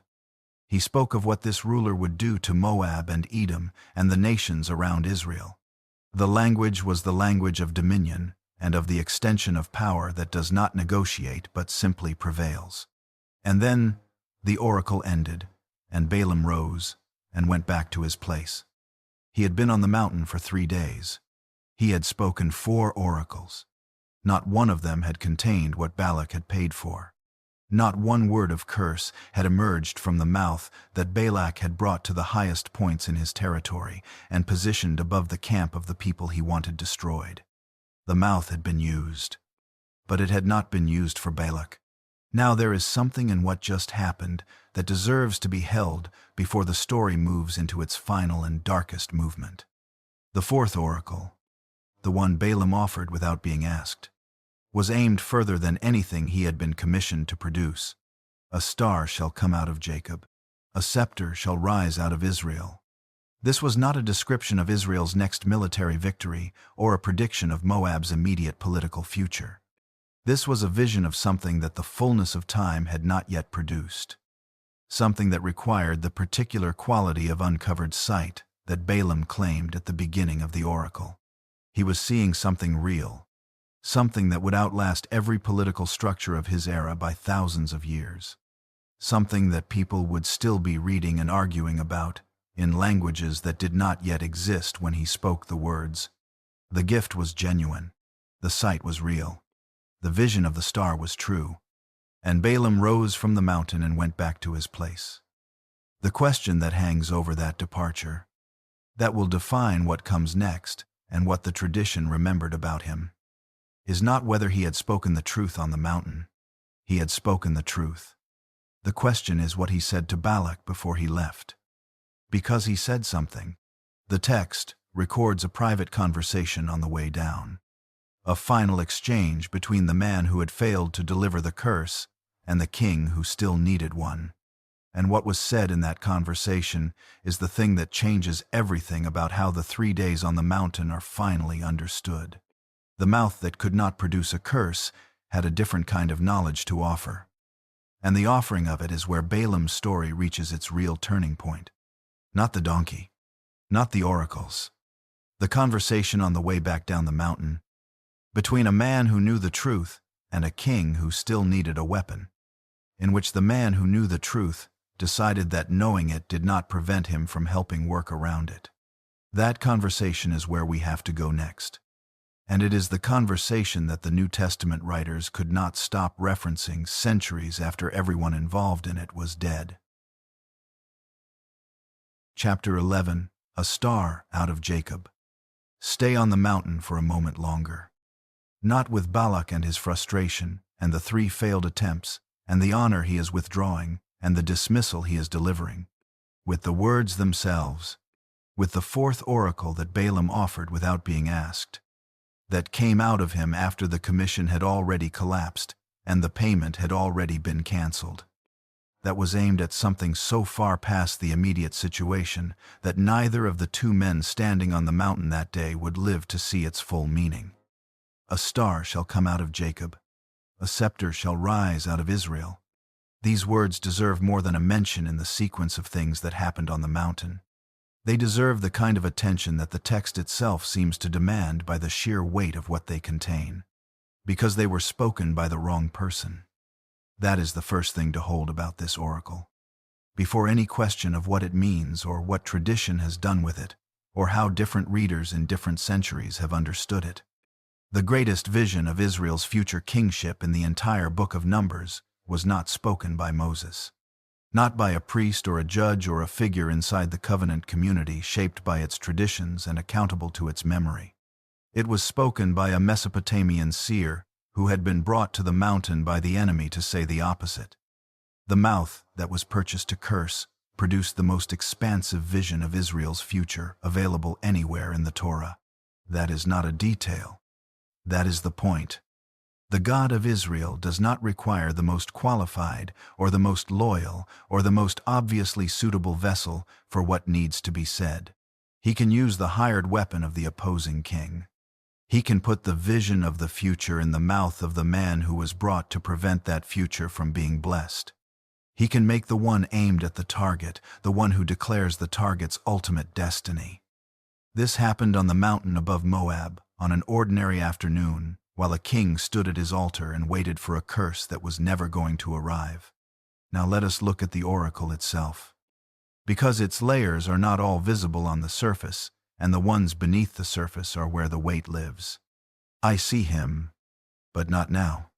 I behold him, but not near. The distance is established before the vision is described. Not now, not near. These are not vague qualifiers added to soften the specificity of the claim. They are the most important words in the oracle because they tell you what kind of word this is. Balaam was not describing what would happen in the next military campaign or the near-term future of the region around Moab. He was looking at something past the horizon of the present moment. Something that required the long view. Something that the fullness of time had not yet produced when he was standing on that ridge and speaking. A star shall come out of Jacob. In the ancient Near East, celestial imagery in connection with rulers was not decorative. Stars were associated with the kind of singular luminosity that distinguishes a great king from ordinary rulers. The kind of light that is visible from a great distance and that does not require proximity to be recognized.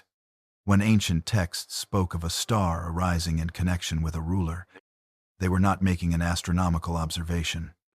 They were describing the emergence of someone whose influence would extend beyond the normal reach of a single reign or a single generation. Someone whose coming would change the character of the world around him. And the star comes out of Jacob, not arriving from outside, not dropped onto the people from some external source, coming from within. arising from the people the way a genuine source of light arises, generated from the inside. Its origin in the same place as its destination. A scepter shall rise out of Israel. The scepter is the physical representation of the right to rule, not power in the abstract but established, recognized, formalized authority. What Balaam was seeing was not a great person in a general sense. He was seeing a king, someone in whom the authority of the people and the symbol of that authority came together in a way that would produce consequences for the surrounding world. It shall crush the forehead of Moab and break down all the sons of Sheth. Edom shall be dispossessed. Seir also, his enemies, shall be dispossessed. Israel is doing valiantly, and one from Jacob shall exercise dominion and destroy the survivors of cities. The oracle extends outward from the star and the scepter into the consequences of that ruler's emergence. The nations around Israel, Moab first among them, come under the dominion of what arises from Jacob. The political geography of the region reorganizes itself around this figure, the man standing on the mountain listening to this. The king who had brought Balaam here to change the situation was hearing a description of his own kingdom's eventual submission to the people he had been trying to destroy. Balaam stopped. He rose and went back to his place. Now here is where the reading of this oracle becomes genuinely complicated, and the complication is worth engaging honestly rather than flattening. In its immediate context in the Hebrew Bible, this oracle belongs to the category of royal prophecy. It fits a pattern of texts across the Torah and the historical books that speak about a great king arising from Israel, whose rule will be more significant than anything the surrounding nations have produced. When it was first spoken, in the plains of Moab before the conquest of Canaan had even begun, it was pointing forward to something the hearers could not yet see, but could anticipate. The first and most natural reading is military and political. A powerful Israelite king will emerge and subdue the surrounding nations. David fits this reading very well. The king who came from the tribe of Judah, who crushed Moab and subdued Edom, who established the kind of dominion the oracle describes. When later readers in the period of the monarchy heard these words, David was likely the primary referent. The star had come out of Jacob. The pattern Balaam described had found a fulfillment. But the oracle did not close itself around David and declare itself complete. Later, readers kept reading it and kept finding that the language exceeded any single fulfillment. Not now, not near. Those words kept pushing the horizon further than any completed historical event allowed. There was always something in the oracle that pointed past its most recent fulfillment into something still further along, something the present moment had not yet produced. In the centuries between David and the period of the late Second Temple, the oracle became increasingly associated with messianic expectation. The star out of Jacob became connected not just to a great king, but to the king, the anointed one, whose coming would mark something different in kind from any previous fulfillment. This reading was not invented by Christians reading backward from the New Testament. Jewish readers in the period of the Dead Sea Scrolls were already reading this oracle in messianic terms. The community at Qumran, whose library included the great Isaiah scroll found in 1947, understood the star out of Jacob as pointing toward a figure whose coming would mark the end of the present age. And then there are the Magi. Matthew's Gospel opens with wise men from the east, men skilled in the reading of celestial signs, who see a star and follow it west to Bethlehem. They come from the east as Balaam came from the east. They follow a star as Balaam described a star. They arrive to acknowledge a king as Balaam's oracle pointed to a king. Matthew does not quote Balaam in his account of the Magi. He does not need to. The resonance is already there in the structure of both stories. The pattern of an Eastern figure associated with celestial signs arriving to acknowledge something arising from Jacob. It is a rhyme across centuries that readers have noticed since the earliest period of the Church, whether you read the oracle as primarily about David or as pointing beyond David toward a messianic figure. or as finding its fullest expression in a specific later moment. What you cannot do is read it as a small word or a time-bound one. The language is too expansive, the framing too deliberate. Not now, not near. An oracle that has placed itself beyond the reach of any single historical moment does not become smaller when more time passes. It becomes larger. And it was spoken by a man who came to the mountain to destroy the people it was about. That is perhaps the most extraordinary thing about the entire scene on the mountain. Not the content of the oracles. The speaker, Balaam, the hired weapon, the foreign seer whose heart was still tilted toward the honor that Balak had promised and then withdrawn, is the one through whose mouth this comes. He does not understand all of what he is saying. The full weight of not now, not near is not available to him in the plains of Moab in whatever century he is living in. He sees what he sees and speaks what is given, and then he stops. And what was given to him was larger than him. This is the thing about Balaam that is easiest to miss and most important to hold. The gift was real. The sight was genuine. The words that came through him were true in a way that exceeded his understanding and outlasted his life by thousands of years. People who live in a world he could not have imagined are still reading what came through his mouth on that mountain and arguing about what it means. The gift was real, and the gift and the man were not the same thing. What moved through Balaam on the mountain was larger than Balaam. It used him the way a river uses a channel, flowing through what was available without being defined by the shape of it. The channel was Balaam. The river was something else entirely. He rose from the mountain. He began the walk back down toward the place where Balak was standing. And the thing that was working in him as he descended was not the oracle. The oracle had been spoken. It was in the air above the valley, heading toward whatever future it was aimed at, carrying its freight of meaning toward the not now and the not near that it had named for itself. What was working in him was the conversation he was about to have. Because before Balaam left, before he turned his donkey north and began the ride back to Pethor, he said something to Balak. The text records it briefly. He told Balak what Israel would do to his people in the latter days, which is the fourth oracle. But then the text in Numbers 31 will return and name what else was said in that departure. What else was offered? What knowledge Balaam gave to a king who still needed a weapon. From a man who had just demonstrated that he understood exactly why the conventional weapon could not function. That offering is the ending of Balaam's story that most tellings never reach. And it is the ending that 3 different New Testament writers reached for when they needed a word for the thing they were trying to warn against. Chapter 12. The ending nobody tells first. Most tellings of Balaam's story end on the mountain. They follow the arc from the hired seer to the talking donkey to the 3 failed curses to the beautiful oracles. And then they draw a line under it and call it done. They leave Balaam walking away from Beor, with the words of blessing still settling into the air, and the image of a star still hanging over the valley, and they move on to the next chapter in the larger narrative. As if the man who had spoken those words had spoken them, and then simply disappeared into the distance. Back to Pethor. Back to his city, and his practice, and the ordinary life of a specialist, returning from a commission that did not go as planned.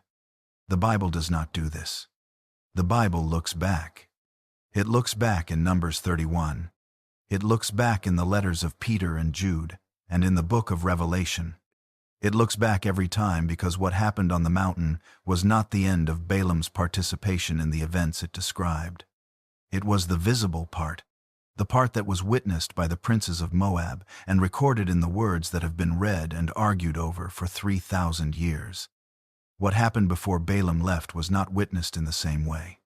It was a conversation, private, between 2 men who had just watched the hired weapon decline to fire, who understood between them what had been attempted and why it had failed, and what that failure meant for the situation that had made the attempt necessary in the first place. Balak still had a problem. Israel was still in the valley. The blessing that no curse from above could touch was still operating. The protection that had held through the destruction of Sihon and Og and through 3 rounds of oracles from the highest points in Moab was still entirely intact. And Balaam understood that protection better than anyone alive. He had felt it in his own mouth. He had experienced 3 times the way it overrode whatever he might have brought with him to the mountain. He knew, not theoretically, but from direct physical experience, that the blessing on Israel was real and that it could not be approached from above and dismantled by the most credentialed seer in the ancient Near East. He knew exactly why the conventional weapon could not function. And knowing why something cannot function is a particular kind of knowledge. It tells you not just about the failure, but about the structure of what you are trying to breach. It tells you where the edges are, where the protection is concentrated, what kind of attack it was designed to repel.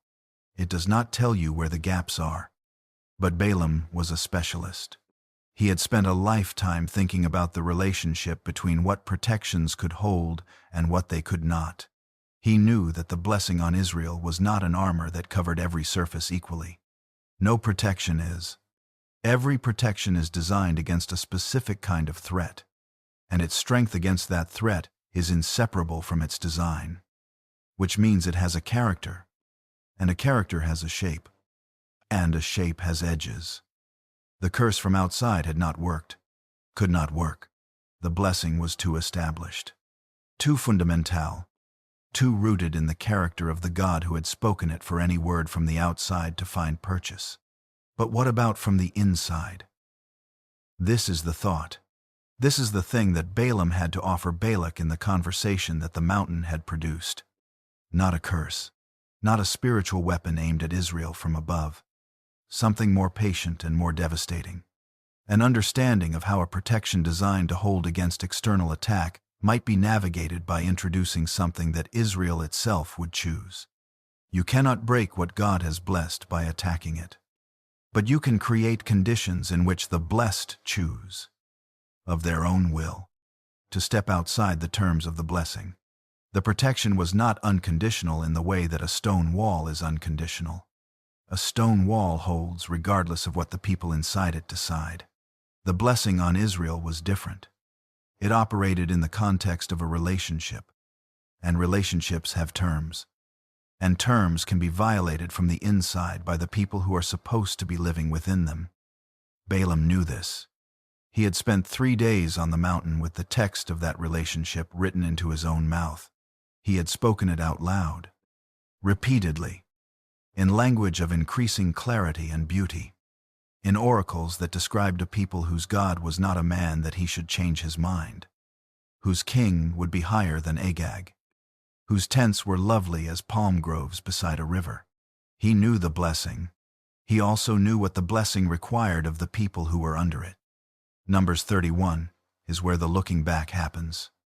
Moses, after the war against Midian, angry at the commanders who had brought back the Midianite women alive, explains why. He says, "Behold, these caused the people of Israel, by the counsel of Balaam, to act treacherously against the Lord in the incident of Beor." By the counsel of Balaam, 4 words that reframe everything that happened on the mountain. The catastrophe at Beor was not a coincidence. It was not an organic development in which Israel encountered the surrounding culture and made poor decisions of their own accord. According to the biblical account's own later explanation, it was the result of counsel. Advice given by Balaam to Balak about how to accomplish through internal compromise what could not be accomplished through external curse. The mouth that could not speak a curse had found another way to introduce destruction. Numbers 25 records what happened at Shittim. While Israel was camped there, the people began to commit sexual immorality with the women of Moab. The women invited the people to the sacrifices of their gods. The people ate and bowed down to their gods. Israel was yoked to Baal of Peor. Baal of Peor, the god whose name is attached to the mountain where Balak brought Balaam for the 3rd oracle. The worship of this god, combined with the sexual immorality and the abandonment of the covenant terms that defined Israel's relationship with the God who had blessed them, became catastrophic. A plague followed. 24,000 people died. 24,000. The curse that Balaam could not speak from the mountain accomplished something through a completely different route. Not words aimed at Israel from outside. The introduction of something that Israel chose. From inside. The protection that no external curse could breach was not breached from the outside. It was compromised from within. By the people it was protecting. Through the choices they made when the conditions were right for those choices. And the conditions had been designed. By the counsel of Balaam. Think about the logic of what he gave Balak. The blessing on Israel is real. He was in effect saying, I have felt it in my own mouth. You cannot attack it directly. The protection is too established, too fundamental to the character of the God who spoke it. No word from outside will touch it. But the blessing operates within a relationship, and the relationship has terms. And if you can create conditions in which Israel violates those terms from the inside, the protection that held against every external attack will not be able to hold against the people it was protecting, choosing to place themselves outside it. You do not curse Israel. You give Israel a reason to curse themselves. Balak had come to the mountain hoping for a weapon that could be aimed at Israel from above.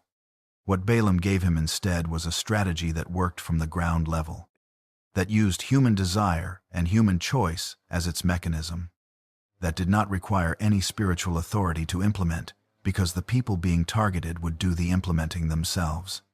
The weapon Balak hired could not fire in the direction he aimed it, so the man he hired showed him how to point it somewhere else. Now we have to follow what happened to Balaam himself. After the war against Midian, after Moses delivers his anger and his explanation, after the accounting of the dead, the text mentions something in the list of those killed in the campaign. It says they also killed Balaam, son of Beor, with the sword. One sentence. No scene. No final speech. No confrontation that the text thought worth recording in any detail beyond the fact of it. A name appearing in a list of the dead. Identified simply as Balaam, son of Beor. Killed by the sword of the people of Israel. The man who had traveled from Pethor to the mountains of Moab. The man whose words kings paid fortunes to obtain. The man whose name had been written on a wall in the Jordan Valley and would be found there thousands of years later by archaeologists sorting through the debris of a collapsed building. The man who had stood above Israel on 3 different heights and produced blessing when he was commissioned to produce curse. The man who had seen a star rising out of Jacob and spoken it into the air above a mountain in Moab. He died in a battle on the wrong side. Not as a bystander. Not as someone passing through. He was there. In the territory of the people he had helped to corrupt. Present in the camp of those who had acted on his counsel. And he was killed with the sword by the army of the people, whose tents he had compared to palm groves and gardens beside a river. The people he had called lovely. The people in whose future he had seen a star. Those people killed him. There is a kind of tragedy that is different from the kind we are most familiar with. The tragedy we know best involves a person destroyed by forces outside their control. Circumstances conspire. Fate moves against them. The world is indifferent to their goodness. Their suffering is undeserved. That is not Balaam's tragedy. Balaam's tragedy is the kind where the person had every resource necessary to avoid the outcome and used those resources to move toward it anyway. He had genuine access to the truth. He had received it clearly. He had delivered it faithfully from the mountain. 3 times. In language of increasing beauty. He had told Balak repeatedly and accurately that the blessing on Israel was not something that could be purchased or reversed or approached from a better angle. He knew all of this. And he sat down with Balak after the oracles were finished and helped him find another way. The gap between what Balaam knew and what Balaam chose is not explainable by ignorance. It is not the gap of a man who misunderstood his situation or lacked the information he needed. He had all the information. He had more direct access to the relevant truth than anyone else alive in his moment. The gap is between a man who possessed the truth fully and a man who still loved the reward enough to help work around it. From the outside, That gap is almost invisible. It looks like a conversation between two men after a failed business arrangement. It looks like a consultant offering additional services when the primary service could not be rendered. It looks, in other words, nearly normal. The kind of thing that happens between professionals when circumstances have not cooperated, and there is still a relationship to manage, and still a problem on the table that needs a solution. But the inside of that gap is where Balaam's entire story lives. The inside of that gap is where a man who had heard God clearly and spoken God's words beautifully sat down and thought about what he still wanted and found a way to pursue it that the constraints had not explicitly ruled out. He spoke the blessing. He found another way to sell the curse. And the people he had blessed from the mountain were the ones who found him in the camp of his client and killed him.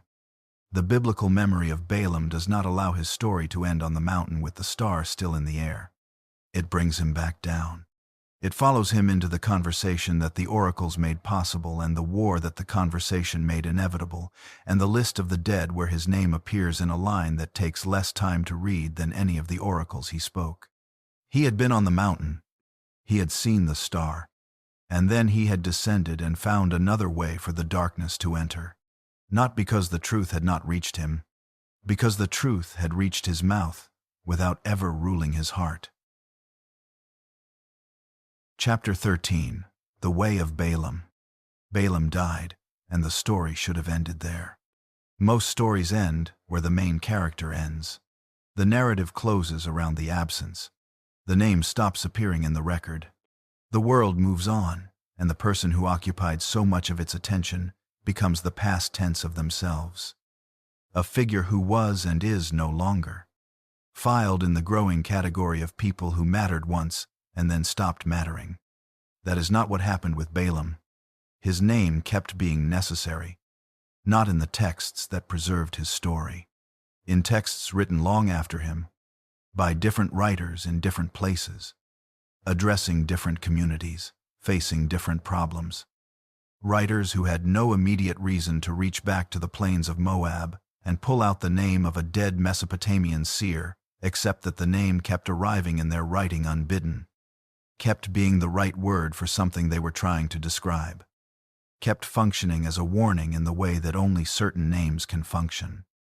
Names that have become shorthand for a recognizable pattern of human failure. 3 different New Testament voices name him. Peter names him in his second letter.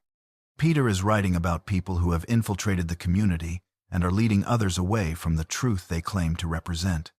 He is not describing open enemies or obvious opponents.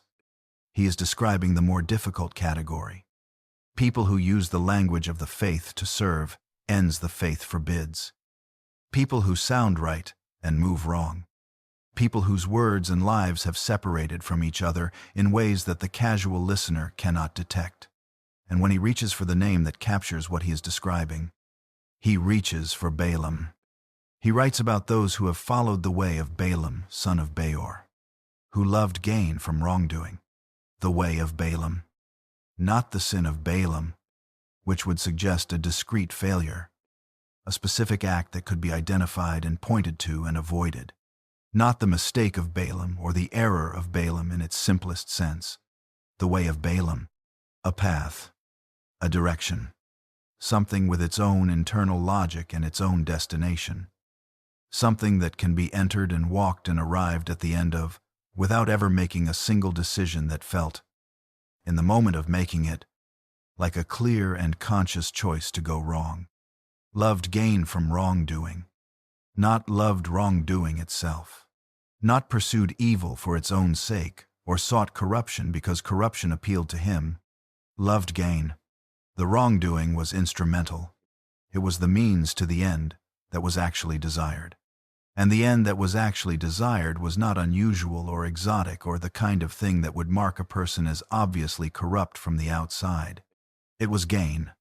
Reward. The ordinary human desire for recognition and compensation, and the security that comes from having enough. Balaam did not love evil. He loved what evil could provide, that the truth he possessed had not provided. Jude names him. Jude is writing urgently to a community about people who have introduced corruption from within. He says they have abandoned themselves for the sake of gain to Balaam's error. The word error here is not quite sin and not quite mistake. It is something in between. A fundamental miscalculation at the level of basic orientation. A misreading of what the gift was for and what the truth required of the person who carried it. The error is not a single bad decision. It is the underlying disposition that made the bad decision feel available, even reasonable. When the right pressure was applied, you can repent of a decision. You can correct a mistake. An error in fundamental orientation is harder to address because it does not present itself as error from the inside. It presents itself as wisdom, as realism, as the pragmatic accommodation of competing interests by someone who understands how the world actually works. It felt, in the moment, like a practical conversation with a disappointed king about what additional services might still be rendered. The writer of Revelation names him. In the letter to the church at Pergamum, the writer identifies a specific problem inside that community. He says you have some there who hold the teaching of Balaam, who taught Balak to put a stumbling block before the sons of Israel, so that they might eat food sacrificed to idols and practice sexual immorality. The teaching of Balaam. Now it is a teaching, something transferable, a body of knowledge that can be learned and applied and passed along. What Balaam gave Balak in that private conversation on the way down the mountain. The understanding of how to accomplish through internal compromise what could not be accomplished through external attack, had become a method, a strategy, a way of approaching the problem of how to weaken what cannot be weakened directly. Put a stumbling block before them. Not a wall, not a weapon, a stumbling block. Something in the path that they themselves will walk into. Something that uses their own freedom as the mechanism. Something that does not require you to be stronger than what is protecting them. It only requires you to introduce the right temptation into the right place at the right moment, and then wait for the people being protected to do the rest themselves. That is the teaching of Balaam. And 3 different writers in 3 different contexts thought it worth naming by name because it kept appearing. Because the pattern it described was not a historical artifact from the plains of Moab. It was a recurring structure in human experience that reproduced itself in every generation in new forms with new faces. And the name was useful because the name was accurate. What is the pattern? A person with genuine access to truth. Real access. Not claimed or performed or borrowed from someone else's experience. That's kind of access that produces real outcomes and builds real reputations and draws powerful people to your door. A person whose gift is functioning, whose words carry actual weight, whose insight is not theater. And underneath all of that, a heart that has not been fully claimed by what the mouth has been speaking, a desire that the gift has not corrected, a tilt toward the reward that the truth has not resolved, a gap between what is spoken and what is wanted that is small enough to be invisible from the outside and large enough, when the right pressure is applied, to produce the conversation that produces the counsel that produces the catastrophe. This person is not easy to identify. What is visible from the outside is the gift, the correct sentences, the accurate theology, the words that arrive with the weight of something true behind them. The outside of a Balaam looks like a person whose relationship to truth is intact. Because the relationship to truth is intact. At the level of the mouth, it is the level of the heart that is the problem, and the heart only becomes fully visible over time. When the accumulated pressure of circumstances and desire and opportunity reaches the point where the gap can no longer be maintained without crossing a line, when the line is crossed quietly, in a private conversation, in language that sounds like practical problem-solving, in a way that feels to the person crossing it like one more reasonable accommodation of competing realities. This is what Peter was warning against, what Jude was warning against, what the letter to Pergamum was warning against. Not a dramatic fall from grace, not a sudden abandonment of everything that had been professed, The quiet drift of a person who knows the truth and keeps one hand on the reward and eventually finds themselves in a conversation they should not be having, offering knowledge they should not be offering, to a king who is still looking for a way to destroy the people they have been blessing from the mountain. Now come back to the road, not the mountain, not the altars or the oracles or the plains of Moab. The road from the beginning of the story. The narrow path between the fields, where the walls pressed in from both sides, and the passage reduced itself to a corridor, barely wide enough for an animal and its rider. Balaam is on that road. He has saddled his donkey in the morning and ridden south towards something he has already been told not to want. He carries the memory of 2 conversations with God that told him the same thing. He carries the correct sentence he spoke to the second embassy about silver and gold and the command of God. He carries the faithful refusal he delivered to the first embassy and the accurate attribution of that refusal to God rather than to himself. He carries all of it south, toward the mountain, toward the honor and the recognition and the possibility of something he has not yet admitted to himself that he is hoping for. And ahead of him, on the road, invisible to him, a drawn sword is waiting. The donkey sees it. The first time, she steps off the road into the field. He strikes her and brings her back. The second time, she presses against the wall. He strikes her again. The third time, she lies down in the road. He raises his staff. 3 times the animal moved away from the danger that the man could not see. 3 times the man responded to the protection he could not recognize as protection with the only tool he had available, which was force. 3 times the creature without gift, without status, without any recognized relationship to anything larger than the road she was walking on, demonstrated clearer sight than the famous seer on her back. The seer could see visions. He could not see the road he was on. And that sentence, which belongs to the specific events of that specific morning on the road to Moab, also belongs to the whole of Balaam's life. Because the road he could not see was not hidden.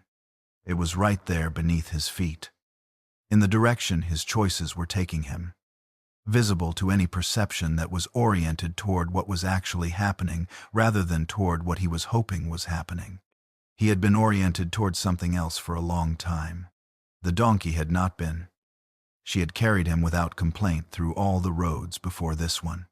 She had been the accumulated ordinary of his traveling life, unremarkable in every way that mattered to anyone thinking about his importance and his gifts.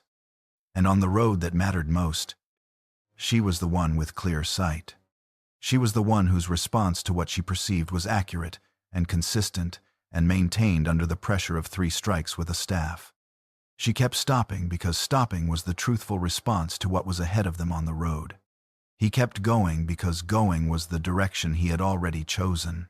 That is the whole of Balaam in one morning on one road.